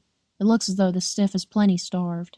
You would think he'd not eaten in a month of Sundays. That is what these women think. That's what he wants them to think. This big fat woman in the brown coat reaches down in her pocketbook and fishes out some change. She walks over behind the post and hands it to this stiff. He shakes his head no, but he holds out his hand yes. This guy wants it to look as though it hurts his pride to take dough from this woman. I can see that this guy will never need to swill slop in a mission. If one person is going to be big-hearted, everybody wants to be big-hearted. 4 or 5 of these women fish around in their pocketbooks and walk over to this stiff who hides behind the post. This is real money. This is not chicken feed that this guy's taken in. One of these women shells out $1. I can see the green of it from across the street. If I had the guts, I can see that there would be one more dummy trucker in this town tomorrow than there is today. You just dive down on a donut and these women do the rest. He thanks these women and walks up the street. In a little while I walk after him. I do not want these women to think I'm with him.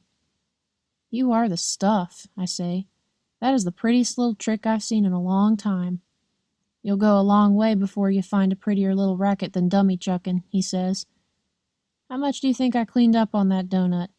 I don't know, I say, but I saw you get $1. $2.65, he says.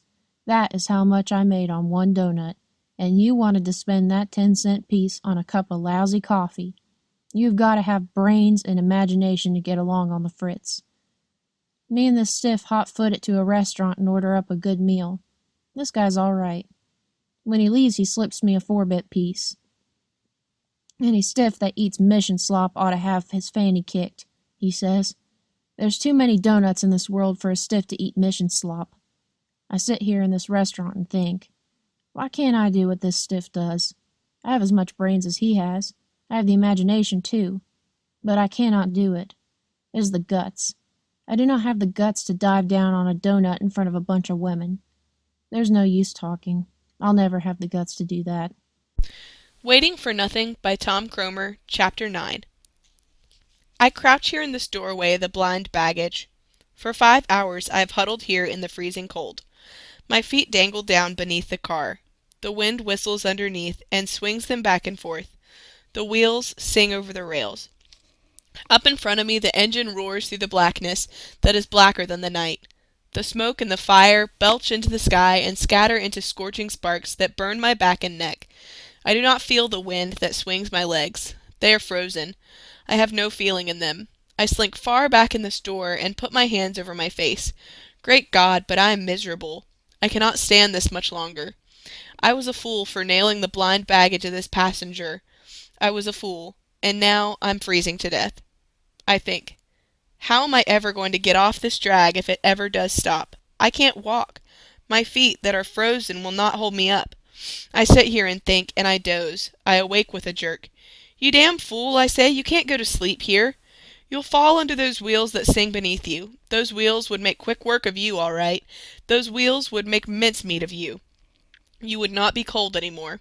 I begin to sing. I sing loud. I yell at the top of my voice because of the roar of the wheels and the sound of the wind underneath me.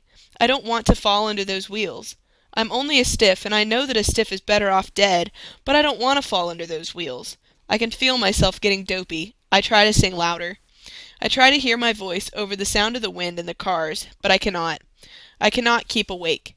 I can see that I cannot keep awake. I'm falling asleep. I wonder if this is the way a guy freezes to death. I'm not so cold now. I'm almost warm. The wind roars just as loud as before. It must be just as cold as it was before. But I am not cold. I'm warm.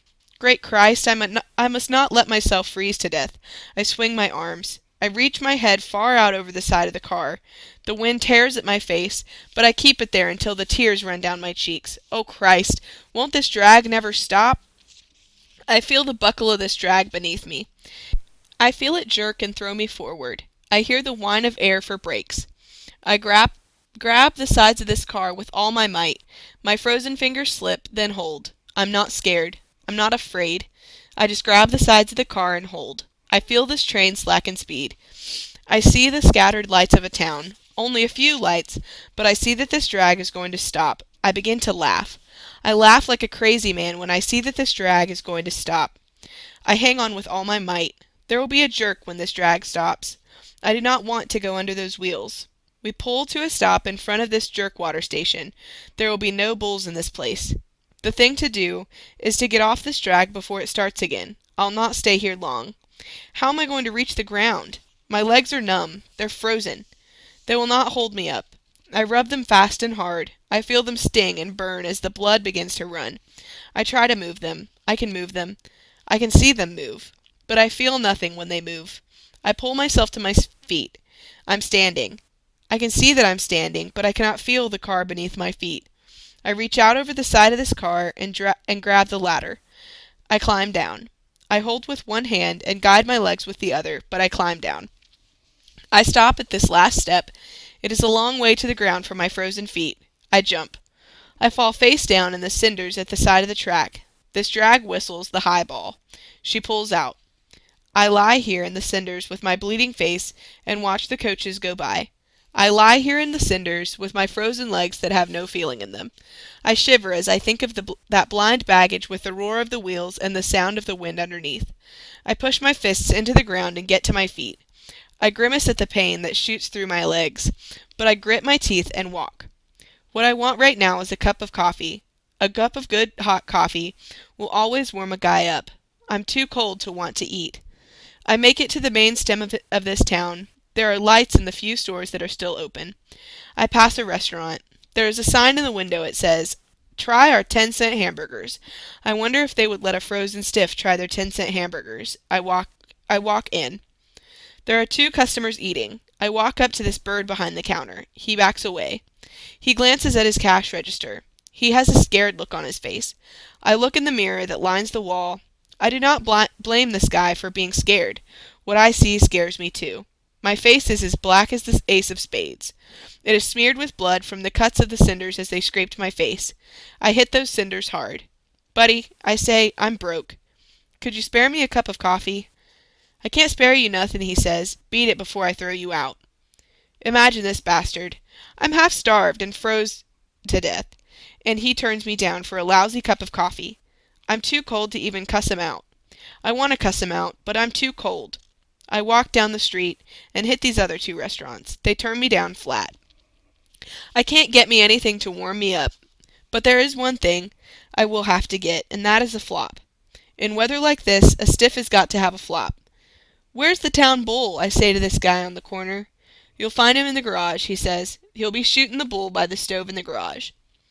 I walk over to this garage and find this hick cop by the stove in the office. "Chief," I say, "I want to get locked up in the can. I'm on the fritz with no place to flop." "The jail ain't no hotel," he says. "I can't lock you up. I can't louse the jail up by locking you up." Well, if this is not a hell of a note. A stiff can't even break into a lousy can. They call this a free country, and a stiff can't even break into a jail to get away from the cold and the wind. Can I warm up a little by your fire?" I say. "I'm froze." "Get this straight," this bull says. "We have no use for lousy stiffs in this town. The best thing you can do is to hit the highway away from here." "What is a stiff supposed to do? Shoot himself?" I say. "If I catch you in this town tomorrow, it will be a good thing if you do shoot yourself," he says. I go out to the street and walk. I walk fast. I do not feel like walking fast, but I have to keep from freezing to death. That's how cold I am. I pass a pecan grove. Over away from the road, I can see a shack with a light on in it. I knock on the door. An old man comes to the door with a lantern in his hand. "Hello," I say. "Have you got somewhere a guy could flop for the night around here? I'm freezing to death with no place to flop." He puts his hand on the top of my head. "Son, do you believe in Christ?" he says. "Sure," I say. "I believe in Christ. Have you got some place I could flop around here?" "The last days are upon us," he says. "The sound of the trumpet is soon upon us. Repent or you burn in everlasting flame." This guy is as batty as a loon. I can see that. "Have you got some place I could flop outside?" I say. "An old shed or something?" Outside will not be too far away from this guy. He's ready for the booby hatch. "The lamb that is lost is the care of the Lord," he says. He leads the way to this building where they store the pecans. It is a big place. The floor is covered up with piles of pecans. He takes a shovel and digs a hole down in one of these piles. He puts 2 burlap sacks on top in the bottom of it. "Son," he says, "lay down in this hole and rest." I get in. He covers me up with pecans and piles sacks on top of me. My face is all that's sticking out of the hole. He puts a sack over my face. Rest, that you may better fight the battles of the Lord, he says. He takes his lantern and goes back to his shack. It is pitch dark in here now. I lie under these pecans and think. Here I am, lying down in a hole. Here I am, covered up with pecans. Before I went on the fritz, I was lying nights in a feather bed. I thought I was hard up then. I had a decent front. I had my 3 hots and a flop. Can you imagine a guy thinking he is hard up when he has his 3 hots and a flop? That was 2 years ago, but 2 years are 10 years when you're on the fritz. I look 10 years older now. I looked like a young punk then. I was a young punk. I had some color in my cheeks. I've hit the skids since then. This is as low down as a guy can get, being down in a hole with pecans on top of him for covers. If a guy had any guts, he wouldn't put up with this, I think. Why should one guy have $1 million, and I am down in a hole with pecans on top of me for covers? Maybe that guy has brains. Maybe he works hard. I don't know. What is that to me if he is there and I am here? Religion, they say in the missions, religion and morals. What are religion and morals to me, if I am down in a hole with pecans on top of me? Who is there to say that this world belongs to certain guys? What right has one guy to say, this much of the world is mine, you can't sleep here? I lie here in the darkness and think. It is too cold to sleep. On the blind baggage of the drag, I could not keep my eyes open. Now I cannot close them. I listen to the rats that rustle across the floor. I pull this sack off my face and strain my eyes through the blackness. I'm afraid of rats. Once, in a jungle, I awoke with 2 on my face. Since then I dream of rats that are as big as cats, who sit on my face and gnaw at my nose and eyes. I cannot see them. It's too dark. I cannot lie here and wait with my heart thumping against my ribs like this. I cannot lie here and listen to them patter across the floor and me not be able to see them. I pull myself out of these pecans and get to my feet. I tiptoe out to the road. I do not want to wake this crazy old codger who's dug the hole for me. I do not want to hurt his feelings, and besides, he might go off his nut. I walk. I lower my head far down to keep the whistling wind from cutting my face like a knife. I listen to the creak of the trees as the wind tears through them. I keep to the left of the road. I cannot hear the sounds of the cars as they come up behind me. You can hear nothing for the roar of the wind. From time to time I turn my head to stare through the night for signs of a headlight. When I see one, I stop in my tracks and hold out my hand for a ride. They do not stop when they see me raise my hand. They step on the gas and go faster. They do not care to pick up a worn-out stiff with blisters on his feet. It is night. They are afraid. They are afraid of being knocked in the head. I do not blame them for being afraid. You cannot tell what a stiff might do when he's as cold and fagged as I am. A stiff is not himself when he's so cold as I am. I reach the town and skirt it. I'm afraid of rats, and this town bull has a face like a rat. I reach the yards and crawl into one of these cars that lines the tracks. I shove the door almost shut. I do not shut it tight. If they start moving these cars during the night, I want to be ready for a quick getaway. I take this newspaper out of my pocket and spread it on the floor. I take off my shoes and use them for a pillow. I lie down. I'm all in. I am asleep in a minute. I do not know how long I'm asleep. I awake with a jerk. Something has awakened me. All at once I'm wide-eyed and staring. There's a feeling of queerness in the top of my head. I know that feeling. I get that feeling when there's something wrong. I had that feeling once when a drag I was on went over the ditch. That feeling was in the top of my head just before a guy I was walking to on the street dropped dead. My breath comes in short gasps. There's a crawling feeling all over me. A tingle starts at my feet and runs to my hair. I feel a chill in the roots of my hair. I know what this is. My hair standing up. I raise up on my elbow. The rustle I make as I move on the paper sounds like thunder in the quietness of the car. A ray of light comes through the opening in the door. It is not strong enough to reach to the other end of the car, but I know that there is nothing there. It is in back of me. Whatever it is that is this car is in back of me. I tell myself that there is nothing to be afraid of. There is nothing in this car but me, I tell myself. It is only a nightmare. You've ridden the blinds too long at a stretch. You are as nervous as a cat. You will have to take time out from the drags for a while and rest up in the jungles. You have been going at too steady a clip. But I only tell myself this to stop the tingle in the top of my head and the shivers that crawl up my back.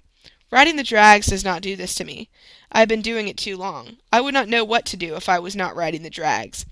I know that there is something in this car. There's something near me. There's something in back of me. I can feel the eyes boring into the back of my head. When I feel like this, I know that there's something wrong, something terribly wrong. Great Christ, but I am afraid. My flesh is goose pimply. I want to scream at the top of my lungs. I want to make a wild dash for the door. I want to dash out into the night and run. I reach out and find my shoes in the dark. I put them on. I cannot tie them. My fingers tremble too much to tie them. I sit there and tremble and shake and try to get a hold of myself. You're a fool, I tell myself. A damn fool. The door is almost closed. You can't dash for that door. The thing that is in back of you would grab you before you begin to get it open. Besides, who would want to hurt you? You're only a stiff. You are not holding any dough. What would anybody want to hurt you for? You must stay here. You must stay here and wait. For 5-10 minutes I wait here, tensed on my elbow. Nothing happens. I feel the sweat pouring down my face. I feel it drip from my chin. It is cold in here. But the sweat drips down my face. I cannot stand this waiting in the dark. I will go crazy if I wait here any longer. I get to my hands and knees and start crawling towards the door. I crawl slow. Slower than I have ever crawled before. If you could see me, you would not think I was moving at all. Then I hear this sound. I stop in my tracks. It is only a little sound. A sound as though something were slipping up nearer and nearer.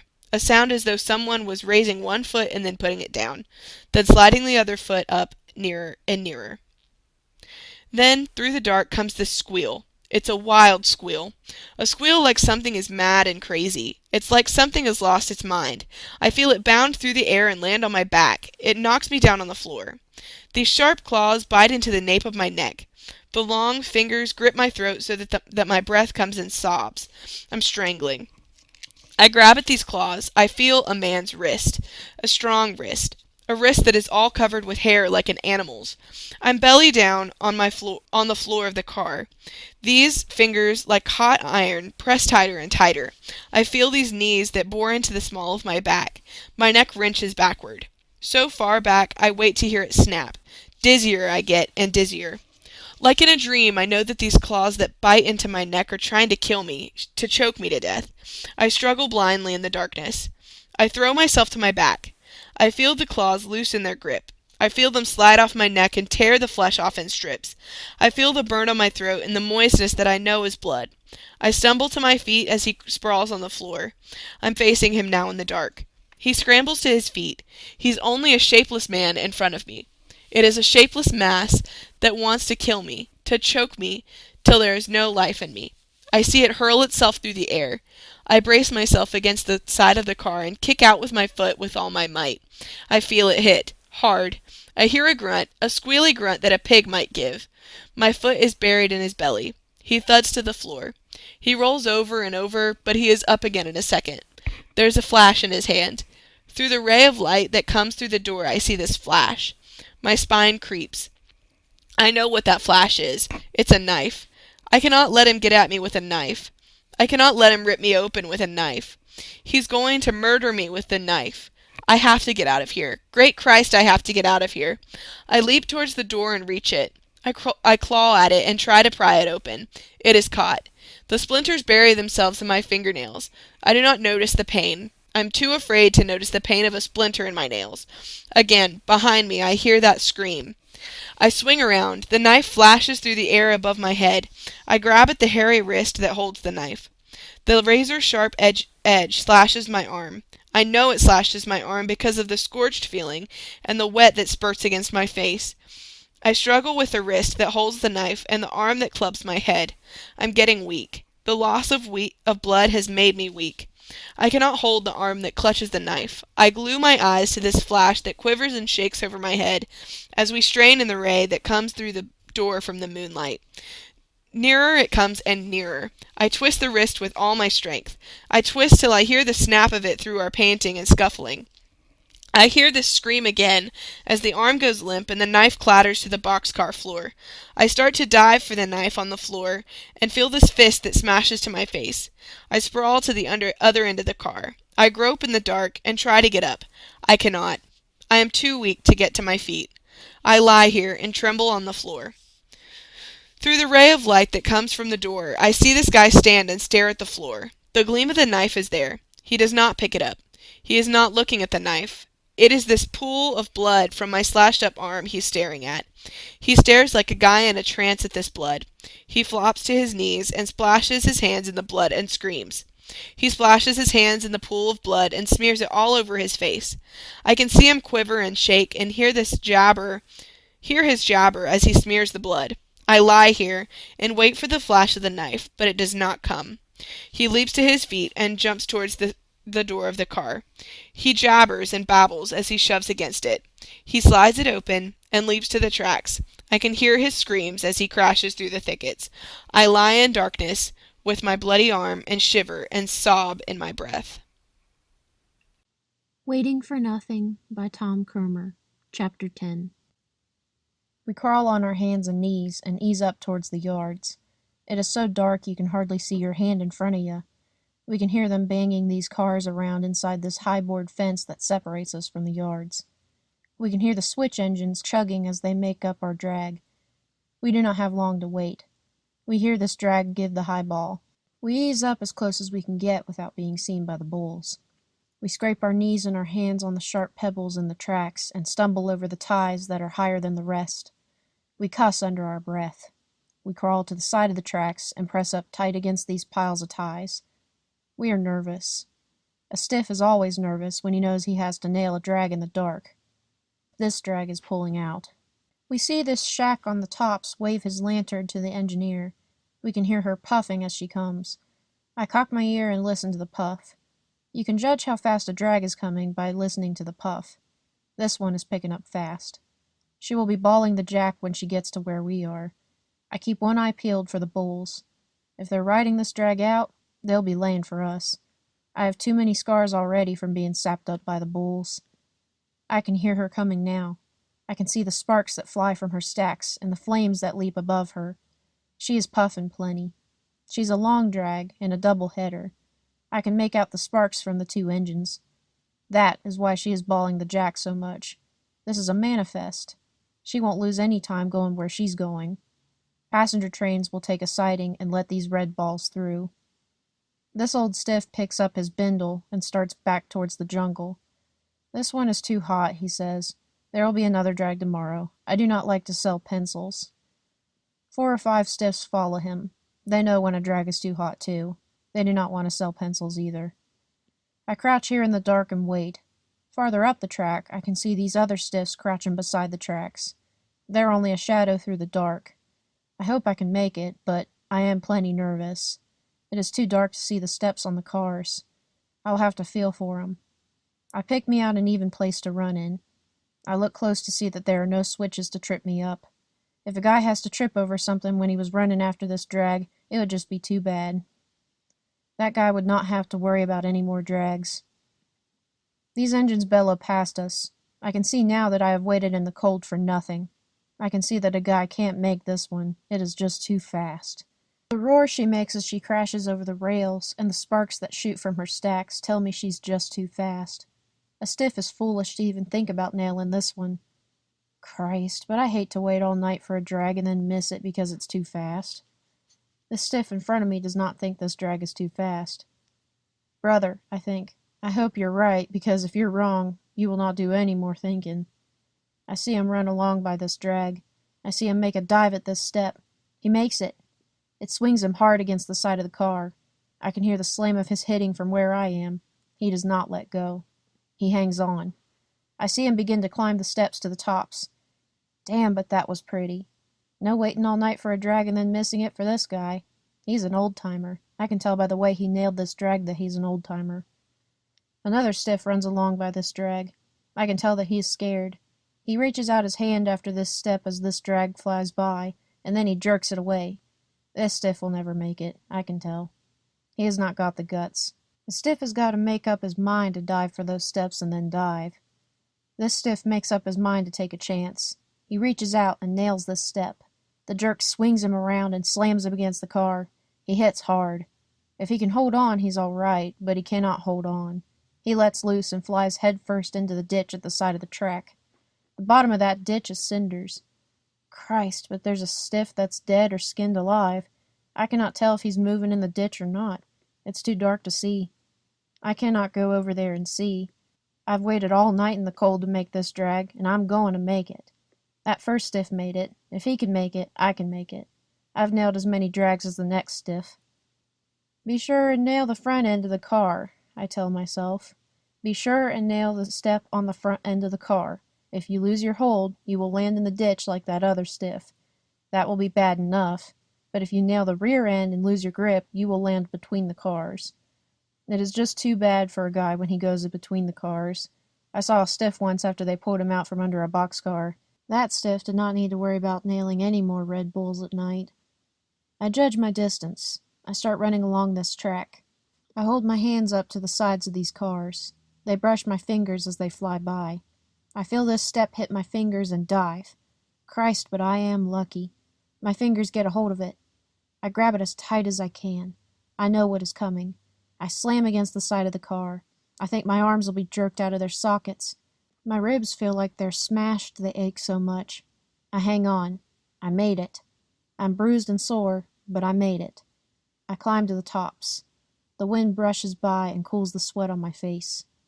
I cannot believe I made this drag. She's highballing it down the track so fast. I'm shaking all over. My hands tremble like a leaf. My heart pounds against my ribs.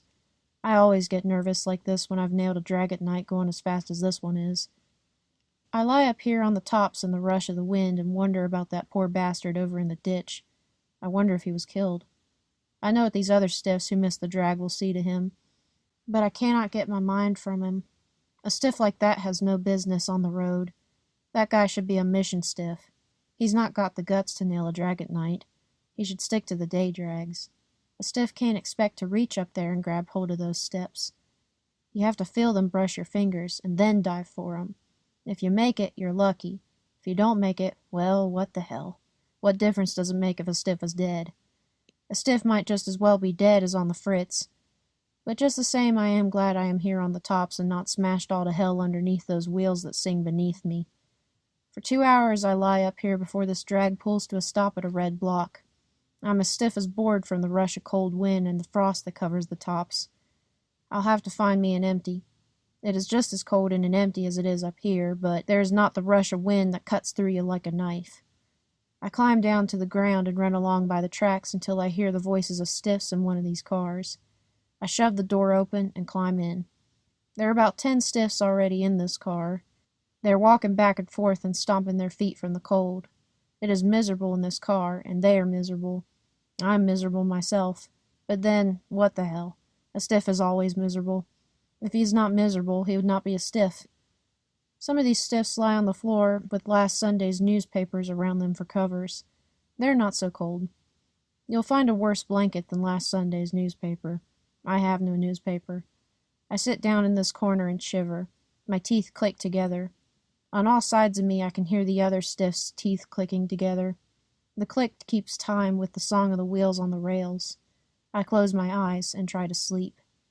But all I can do is lie here and think. I think, here I am. I'm in a boxcar. I'm heading west. Why am I heading west? Well, it is warmer out west. There will not be snow and the rain. You will not have to be listening to your teeth clicking together every time you try to get a little sleep. It is too cold to lie here. I get up and go over where these other stiffs are. We huddle in a bunch. There's a pile of tar paper on the floor. We tear this up into small pieces and light it. The flames flicker up and light up our faces, grimy and sunken. The black smoke roars up and fills the car. We crouch around this fire and choke for breath. We do not mind the smoke if we can get a little bit of heat. We stomp on the floor with our numbed feet. We swing our hands back and forth. We are just a boxcar full of frozen stiffs. We do not make a pretty picture with our red-rimmed eyes and our sunken cheeks. We do not care whether we make a pretty picture or not. What we want is to get warm. I take off my shoes. I hold one of my numbed feet over the flames. I cannot feel the flame that burns my feet, but I hold it there until my sock is scorched and burning. Then I change to the other foot. Back and forth, back and forth. We huddle here and hack and cough in the smoke. We do not dare to open the door. It'll not do for the shacks to see the smoke pouring out of this car. They would sick the bulls on us at the next stop. These bulls would put you in and throw the key away if they ever caught you building a fire in a boxcar floor. Pretty soon we're out of tar paper. We get out our knives and start cutting splinters from the beams of the car. The beams are hard. It is a tough job to cut fast enough to keep the fire going. It goes out. I crawl back in my corner and wait for morning. The desert. That's a good joke. The books say the desert is scorching hot. I wonder, did any of these guys that write the books ever ride across it at night in the corner of a boxcar? I lie here in my corner and listen to these stiffs' teeth clicking together. Even above the roar of the wheels I can hear them. God damn it, says this stiff in the corner across from me. I am not going to stand for this much longer. I will get my hands on a gat, that's what I'll do. I'll show the bastards I'm not going to freeze to death in a boxcar. He stomps his feet on the floor to get the blood to running. Up your fanny, says this stiff he's with. I've heard that old bull for years. If you are a stiff, you'll freeze in boxcars and like it. That's where a stiff belongs, in the corner of a boxcar. If I ever get my fingers on a gat, I will show the bastards where I belong, the stiff says. It'll be just too bad when I get my fingers on a gat. Yeah, I said that too, this other stiff says. But I have got my fingers on a gat, and what did I do with it? Nothing. That's what I did with it. Nothing. A stiff hasn't got the guts to do anything but eat slop and freeze to death. That's all he's good for. That's why he's a stiff. I lie here in my corner, and I know that that stiff is right. That is all that a stiff is good for. I had my fingers on a gat too. What did I do with it? Just what he did. Nothing. I maybe could have been on an easy street now if I had gone through with that bank job. I would have either been on easy street or been under 6 feet of ground. And what difference would it make if I was under 6 feet of ground? Is 6 feet of ground any worse than lying here with my teeth clicking together to the tune of the wheels that sing over the rails beneath me? There is nothing worse than this, unless maybe it is being down in a hole with pecans on top of you for covers. This drag pulls up to a stop at this water tank. A draft of wind hits me. I can hear the door slide open. It would just be our luck to have some shack kick us off in this god-forsaken place. But it is not that. 2 new stiffs are climbing into the car. They carry big flashlights in their hands. I can see from the flash of the lights as they flash them around in the car that they're a couple of mean-looking eggs. Their faces are covered with dirty whiskers. They've not had a shave in a long time. They're filthy. There's no sense in a stiff letting himself get this filthy. There's too much water in the world. One of these stiffs has a black patch over one eye. He's wearing an old raincoat. The other one is wearing a ragged brown overcoat and blue toboggan. This drag gives the highball and pulls out. I lie here and listen to her puff, and wonder how many more miles. All you bastards get over in the other end of the car, and make it snappy. I raise up quick. These 2 stiffs that just got on are standing there in the doorway facing us. They're holding their gats in one hand, and their flashlights in the other. They look plenty tough standing there. These big black gats look plenty tough too. One of these guys has got his gat pointed straight at me. This drag is jerking and swinging over the rails. That gat is liable to go off any minute. I do not lose any time getting to the other end of the car. I can see that these 2 mugs mean business. If they do not mean business, why have they got these gats? And why does this guy have to pick on me to point his gat at? Why don't he point it at one of these other stiffs? There are plenty of other stiffs in this car besides me.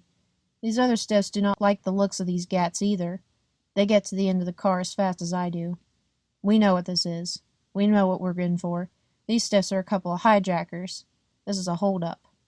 I've got my opinion of any stiff who will hold up another stiff and take his chicken feed away from him.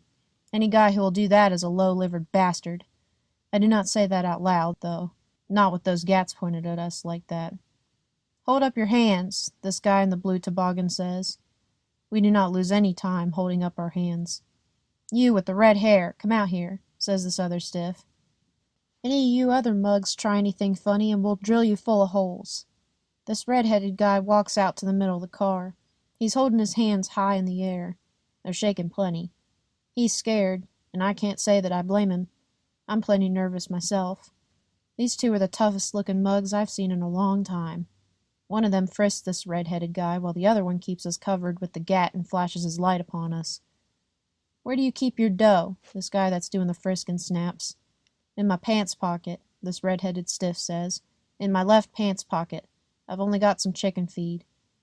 "I'll soon see how much you got," this hijacker says.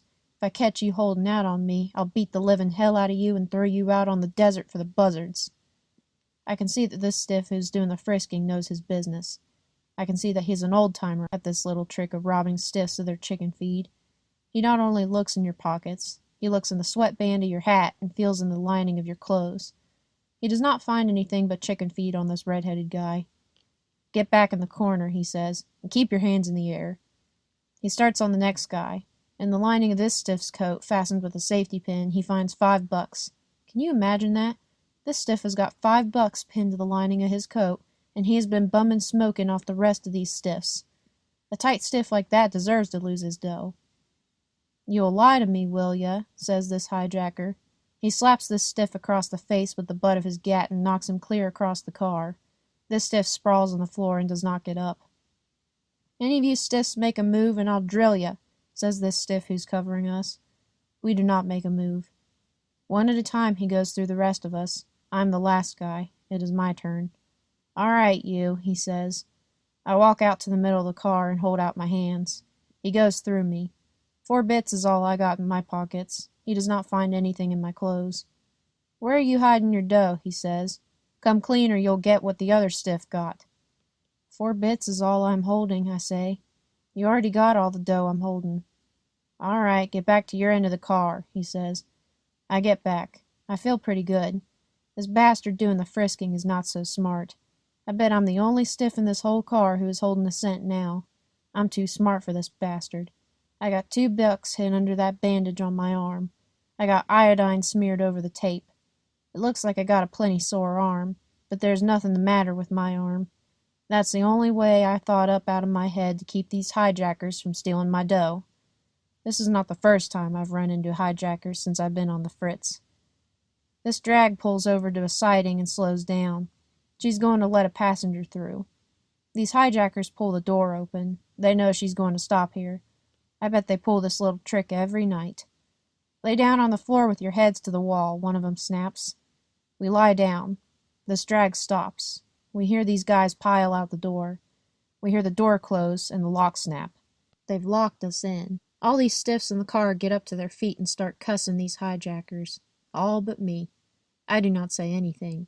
I've got me $2 under that bandage, with iodine smeared on top of it. Waiting for Nothing by Tom Kromer, Chapter 11. It is night, and we're in this jungle.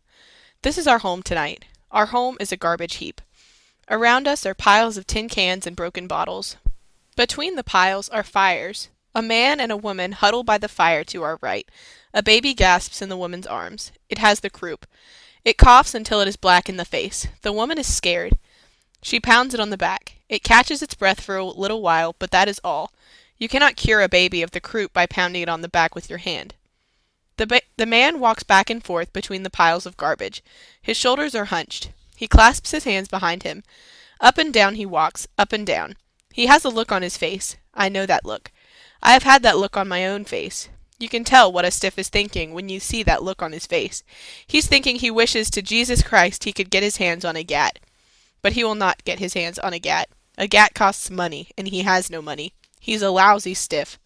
He will never have any money. Where are they going? I do not know. They do not know. He hunts for work, and he's a damn fool. There's no work. He cannot leave his wife and kids to starve to death alone, so he brings them with him. Now he can watch them starve to death. What can he do? Nothing but what he is doing. If he hides out on a dark street and gives it to some bastard on the head, they will put him in and throw the keys away if they catch him. He knows that. So he stays away from the dark streets and cooks up jungle slop for his wife and kid beneath the piles of garbage. I look around this jungle filled with fires. They're a pitiful sight. These stiffs with their ragged clothes and their sunken cheeks, they crouch around their fires. They're cooking up. They take their bologna butts out of their packs and put them in their skillets to cook. They huddle around their fires in the night. Tomorrow they will huddle around their fires, and the next night, and the next. It will not be here. The bulls will not let a stiff stay in one place long, but it will be the same. A garbage heap looks the same no matter where it is. We are 5 men at this fire I am at. We take turns stumbling into the dark in search of wood. Wood is scarce. The stiffs keep a jungle cleaned of wood. I'm groping my way through the dark in search of wood when I stumble into this barbed wire fence. My hands are scratched and torn from the barbs, but I do not mind. I do not mind because I can see that we are fixed for wood for the night. We will not have to leave our warm fire again to go chasing through the night after wood. A good barbed wire fence has poles to hold it up. A couple of good stout poles will burn a long time. What do I care if this is someone's fence? To hell with everybody! We're 5 men. We are cold. We must have a fire. It takes wood to make a fire. I take this piece of iron pipe and pry the staples loose. This is good wood. It makes a good blaze. We do not have to huddle so close now. It is warm, too, except when the wind whistles hard against our backs. Then we shiver and turn our backs to the fire and watch these rats that scamper back and forth in the shadows. These are no ordinary rats. They are big rats, but I am too smart for these rats. I have me a big piece of canvas. This is not to keep me warm. It's to keep these rats from biting a chunk out of my nose when I sleep. But it does not keep out the sound and the feel of them as they sprawl all over you. A good-sized rat tramps hard. You can feel their weight as they press on top of you. You can hear them sniffing as they try to get in. But when I pull my canvas up around my head, they cannot get into me. Sniff and crawl all you damn please, I say. You can't get into me. When I look at these stiffs by the fire, I'm looking at a graveyard. There's hardly room to move between the tombstones. There are no epitaphs carved in marble here. The tombstones are men. The epitaphs are chiseled in sunken shadows on their cheeks. These are dead men. They are ghosts that walk the streets day by day. They are ghosts sleeping with yesterday's newspapers thrown around them for covers at night. I can see that these are ghosts that groan and toss throughout the night. I watch. From time to time a white splotch gets up off the ground. He cannot rest for the rats and the cold. This is a restless ghost. Or maybe it is the gnawing pain in his belly that makes him restless and sleepless. The ground is hard and damp. There are many things that will make a restless ghost at night in a jungle. I am a restless ghost myself. I look from face to face about our fire. We are not strangers. The fire has brought us together. We do not ask questions about each other. There's nothing to ask. We are here. We are here because we have no other place to go. From hollow, dark-rimmed eyes they watch the fire. Their shoulders sag and stoop. Men come to look like this when night after night they hunt for twigs through the dark to throw in a jungle fire. This hunchbacked guy across from me squats on his legs and talks. His voice is flat and sing-song. I hit the state in 1915 with $100 I made in the harvest in Kansas. I pulled off this drag and made for a saloon in town. It was cold riding those rails, and I needed a drink to warm me up. Before I knew it, I was drunk and nasty. This spick lunged up against me at the bar, and I pushed him away. I never liked a greaser anyway. Before I knew it, we were going after each other with our knives. I jabbed him one in the ribs. He dropped his knife to the floor and yelled. He wasn't hurt bad. Just a jab, but it scared him. Someone grabbed me and pinned my arms from behind. I thought they were ganging me. I was big and strong then. My back was hunched, but strong. I pulled away and let this guy have it. I got him right through the heart. He sagged to the floor. His hands rubbed against my face as he fell. Not hard, just light. Light and soft, like a woman's or a ghost's. I dreamt about these hands rubbing against my face, light and soft when I sleep. I didn't know this guy was a deputy until they locked me up in the jug. Well, I got 20 years. That's a long time. It's a lifetime. I wrote my mother I was going down on a construction job in Mexico. That's the last they ever heard from me. I wanted them to think that I had died down there. 15 years in the big house is the stretch I did. It ruined me. It would have ruined anybody. I was like I am now when I got out. My blood is all turned to water. I can't stand the cold anymore. My blood is all turned to water. I bummed around on the rattlers after I got out. A bindle stiff was all I was. That's all there was to do. I was an old man. Then I got this crazy notion to go home and see how things looked. I hopped myself a drag and headed east. Well, it was the same old town. You know the hype. Hardly a new building put up in years. I didn't hang around town much. The first thing I did was to go out to the cemetery. I was hunting a grave, my mother's grave. I didn't hunt long until I found what I was looking for. I knew it would be here. 15 years is a long time. I had a sister in that town and a brother, but I had seen all I came to see. I turned around and walked back to the tracks. There was a westbound due out of there at night. I nailed it. He finishes. We do not say anything. We just sit here and stare into the fire. There are a lot of things will put a guy on the fritz. One minute you're sitting on top of the world, and the next you're sitting around a jungle fire telling about it. The rest of these guys could tell their stories too if they wanted to. They have stories to tell, but they do not say anything. Some stiffs do not tell their stories. They walk up and down the garbage heaps at night with the look on their face. We hear the sound of voices over at the other side of the tracks. They're coming our way. We raise our heads. More frozen stiffs hunting a warm fire, we think, but there's no such luck for us. 4 men are hot-footing it over the tracks. They swing blackjacks in their hands. From their hips swing gats in holsters. It's the bulls. By God, a man can't even crawl into a filthy garbage heap for the bulls. Line up, you lousy bums, the leader says. He swings his blackjack high. He's aching for a chance to bring it down on some stiff's head. We line up. There are 20 of us. We are 20, and they are 4. But what can we do? We kill one of these bastards, and we stretch. They kill one of us, and they get a raise in pay. A stiff hasn't got a chance. They know a stiff hasn't got a chance. Hold up your hands, this leader snaps. We hold up our hands, and they go through our pockets. They do not find anything. It makes them sore. I have a good notion to knock every one of you sons of bitches in the head, and leave you for the rats, this guy says. You're nothing but a bunch of sewer rats anyways. He glances around the jungle. He sees our suppers that cook on the fires. He walks from one fire to the other, and kicks everything over on the ground. I want to pull this bastard's guts out with my bare hands. We are 20 hungry stiffs in a jungle. We had to work hard to get that grub. A stiff always has to work hard to rustle up his grub.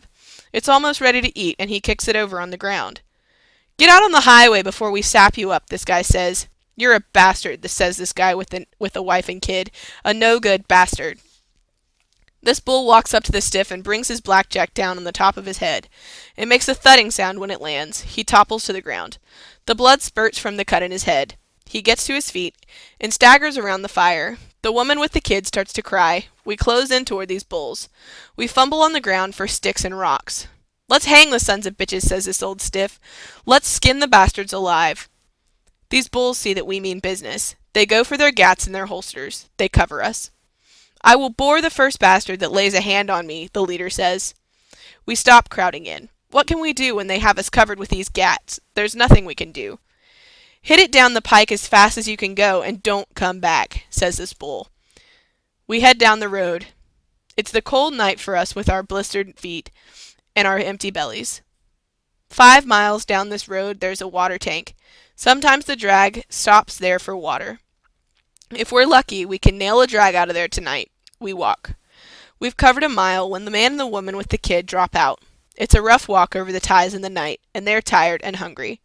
They flop down on the side of the road to sleep. We go on. We can hear the baby strangling for breath behind us. We can hear the woman slap it on the back. We stumble over the ties. It is too dark to see them. We get over to the side of the tracks and walk. The burns come up through the soles of my shoes, but I go on. I cannot stop. If I stop, I will not be able to get started again. My feet will swell. I trudge on, and when I take a step, it drives the sharp points of the burrs into my feet. I straighten my pack over my back and limp. I look at the stars in the sky above, and I see no comfort there. I think of that poor bastard lying back there in the weeds with his wife and kid. Oh God, I say, if there is a God, why should these things be? We hobble for hours with our heavy packs before we reach the tank. We flop to the ground beneath it. We pull off our soleless shoes and rest our blistered feet. We lie here like men that are dead and look at the sky overhead. We talk back and forth through the night. We talk, and we do not care whether anyone is listening or not. We do not care. We have to talk. That's the only way we can get our thoughts out of our minds. This hunchback tells his troubles to the stiff in the ragged red sweater. This guy in the red sweater does not care about the troubles of this hunchback, but he sees in his troubles some of his own. So he listens. This hunchback is not talking for himself. He talks for all of us. Our troubles are all the same. For 3 years, says this old stiff, I've laid in the cold and the dark like this. Is this going to last forever? Ain't things ever going to be different? How long is a guy supposed to put up with this? You'll croak in the jungle, and I'll croak in the jungle, this hunchback says. Times will never get any better. They will get worse. I got a paper in my pocket. He taps the paper in his pocket. There's an editorial in this paper. It says this depression is good for people's health. It says people eat too much anyway. It says this depression is getting people back to God. It says it'll teach them the true values of life. The bastards, says this stiff gnawing on the green bologna butt. The lousy bastards. I can just see the guy that wrote that editorial. I can see his wife and kids, too. They sit at their tables. A flunky in a uniform stands back of their chairs to hand them what they want at the table. They ride around all day in their Rolls Royces. Will you ever see that guy in a soup line? You will not. But the bastard will write this tripe for people to read. True values of life, by God. If this guy wants to get back to God so much, why don't he swap his Rolls Royce for a rusty tin bucket and get in line? The bastard. He says you can live on nothing but wheat, this hunchback says. He says this depression is nothing to get excited about. People will not starve. There's plenty of wheat. If a guy says he's hungry, give him a bushel of wheat. Where's the wheat? This old stiff says. When I come through Kansas, they was burning the goddamn stuff in the stoves because it was cheaper than coal. Out here they stand in line for hours for a stale loaf of bread. Where's the wheat is what I want to know. Try and get it, this stiff says. Just try and get it. They'll throw you in so fast your head will swim. Far away we hear this drag whistle in the night. It's a lonesome and dreary moan. We put on our shoes and go out to the tracks and wait. We lie down on the tracks and place our ears to the rails. We can hear the purr that rumbles through them. We look at each other and shake our heads. Too fast. If she does not stop for water at this tank, she's too hot to catch on the fly. A stiff just can't nail this one on the fly. We are old-timers. We know by the sing in the rails when a drag is too hot. We go back to our bindles and sit down. If she does not stop, there will be another drag tomorrow. What is a day to us, or a month, or a year? We're not going any place. We see her belch around the bend. She's not going to stop here, that's sure. She's coming around the bend, this kid yells. Ain't you stiffs going to nail her? We shake our heads. Too fast, we know. We can tell by the puff and the sparks that fly from her stacks. He hits it over to the track and waits. Is this damn punk going to try to nail this one? If he does, he's crazy. But what the hell? All punks are crazy. They make it harder for us old ones. This drag whistles. She's batting plenty. The engine and a dozen cars pass us before we know it. She can't waste any time slowing up for a bunch of stiffs. This kid stands there by the tracks and watches her whiz by. He's making up his mind whether to nail it or not. He's a damn fool to even think about nailing this one. I've seen too many guys with stumps for legs to even think about nailing this one. I can still walk. That's something. I sit here on my bindle and watch him. He's only a shadow by the tracks. The cars whiz by. He runs along beside her. He makes a dive for this step and the rear step. What is this damn fool diving for the rear step for? Don't he know enough to nail the front end of a car? She swings him high, and in between the cars, he loses his grip. He smashes against the couplings. He screams. He's under. Oh, Jesus Christ, he's under. He's under those wheels. We run over. He lies there, beside the tracks. He's cut to ribbons. Where his right arm and leg were, there are only 2 red gashes. The blood spurts out of the stump. It oozes to the ground and makes a pool in the cinders. We drag him over to the side. He's through. I can see that he is through. His eyes are half shut. They are dopey looking. There's a grin on his face. It's a foolish, sheepish grin. No stiff likes to have a drag throw him. It hurts a stiff's pride to have a drag throw him. It hurts this kid's pride too. So he has a sheepish grin on his face, and him with his 2 stumps oozing blood to the cinders.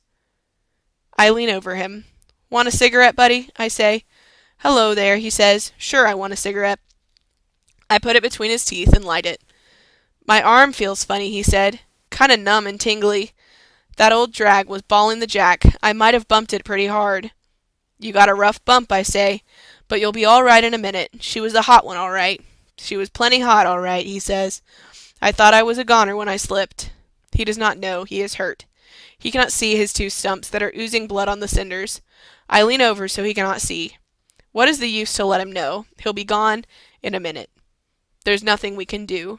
His troubles will soon be over. I watch him. I'm sick all over. I'm watching a kid die. It is hard enough to watch anybody die. I even hate to watch an old stiff die, even when I know he's better off dead. But a kid is different. You kind of expect a kid to live instead of die. There's no color in his face now. All the color is on the ground mixed with the cinders. He closes his eyes. The cigarette drops out of his mouth. He quivers. Just a quiver, like he's cold. That's all. He's gone. I unfold a newspaper and cover up his face. We sit there in the dark and look at each other. Waiting for Nothing by Tom Kromer, Chapter 12. I'm in this mission. I lie on top of this bunk. It is a high bunk. It is a 3-decker. If I should turn over on my stomach in my sleep, I would fall out and break my neck. This is a big room. There are 1,000 here besides myself. I lie up here and listen to the snores of 1,000 men. It is not funny. I lie here and listen to them snore, and I cannot sleep for thinking. I look at the rafters overhead and the shadows that play across them. I think of vultures hovering in the sky, waiting. They dart across the rafters and onto the walls. I see them swooping down on their prey that lies sweating in the lice-filled bunks. Their prey is 1,000 men that lie and groan and toss. I lie here and listen to them groan and toss, and I try to figure it out. There is no God, I say. If there is a God, why is such as this? What have these men done that they live like rats in a garbage heap? Why does he make them live like rats in a garbage heap? It is all dark in here, dark save for the light and the shadows that come from the electric sign outside. It is a big sign. It hangs from wires in front of this mission. Jesus saves, it says. I can hear the shuffle of stiffs as they slouch in the front of the door outside. They lean up against the sides and sprawl on the curb. They are waiting for nothing. There will be no flop in this joint for them tonight. They are too late. There are plenty of beds left in here, but they are too late. You have to come early and listen to the sermon if you want to flop in this joint. They're too late.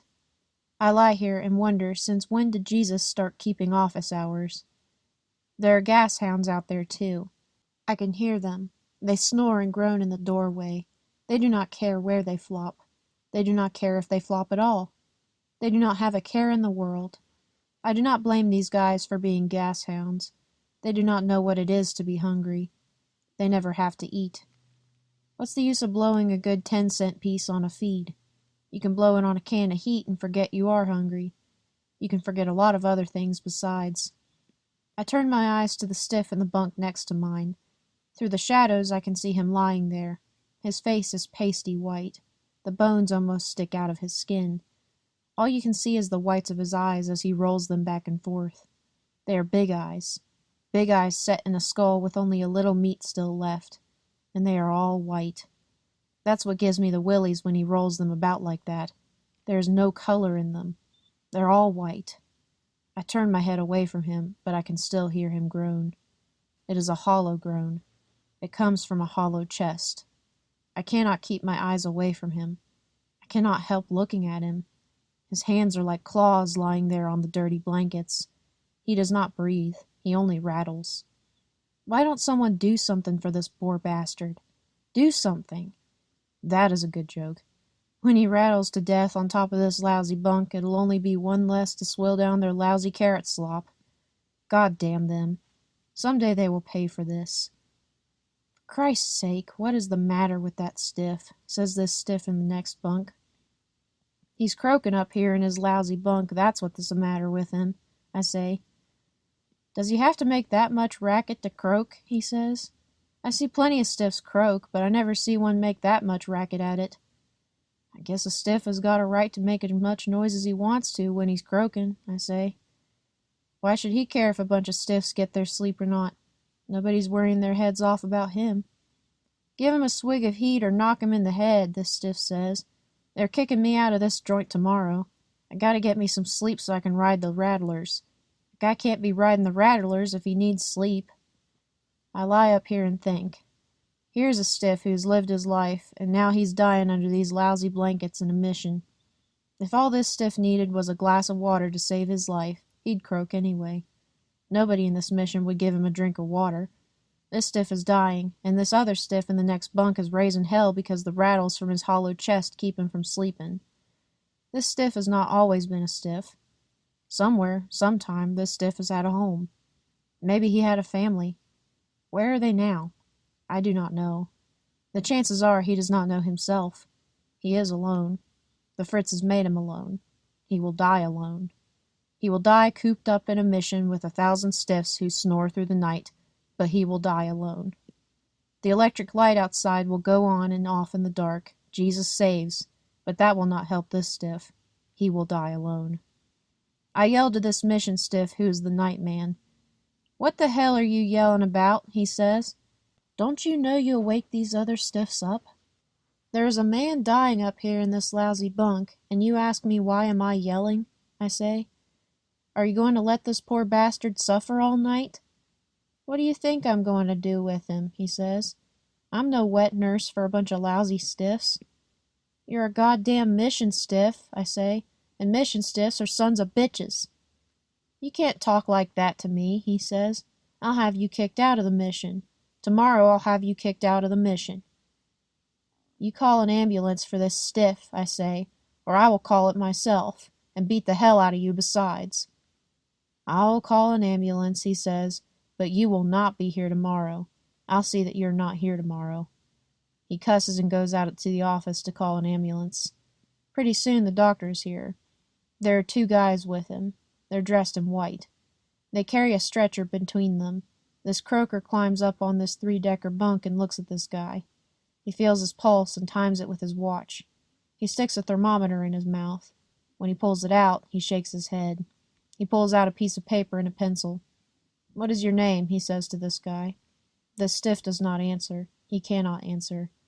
This stiff will soon be finished. There will be no more mission swill for this stiff. He walls his eyes and gurgles in his throat. He moves his claw-like hands. He wants to talk, but can't. "Where do you live?" this croaker says. This stiff does not answer him. He cannot tell him, but I can tell him. He lives wherever he can find a hole to get in and out of the rain. He lives wherever he can find a couple of burlap sacks to cover up his bones. He cannot tell him this, because he's dying. I've seen a lot of old stiffs die. I can tell. His bloodless lips pull back over his yellow teeth. It looks as though this stiff is grinning at this croaker who asks him where he lives. I shiver in my blankets. This stiff is a ghost of skin and bones, a bloodless ghost. I try not to look at him.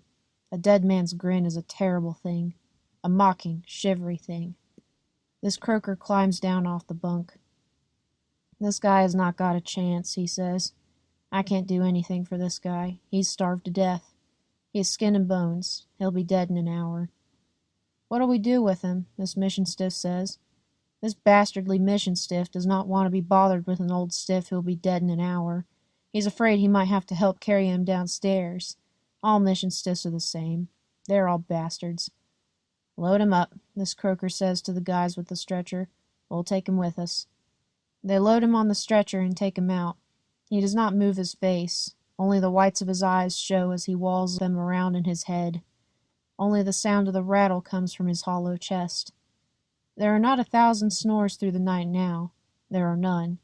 These stiffs in the bunks raise up on their elbows and watch these 2 guys in white carry this stiff out.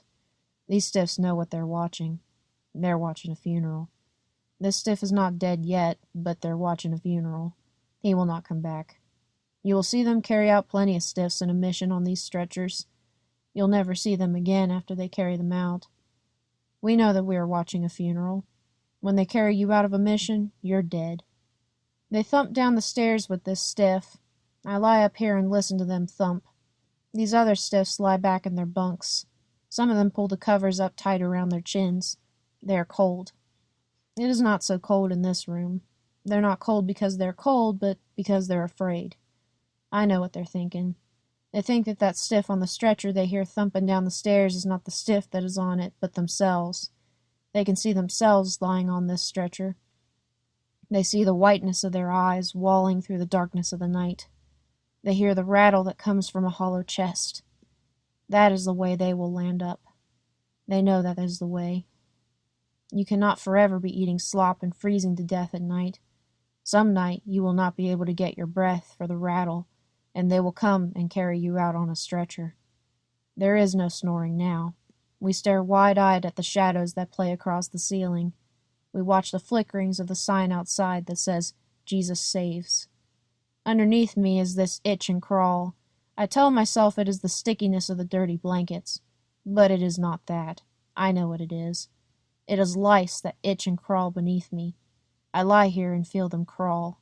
I do not scratch. It does no good to scratch.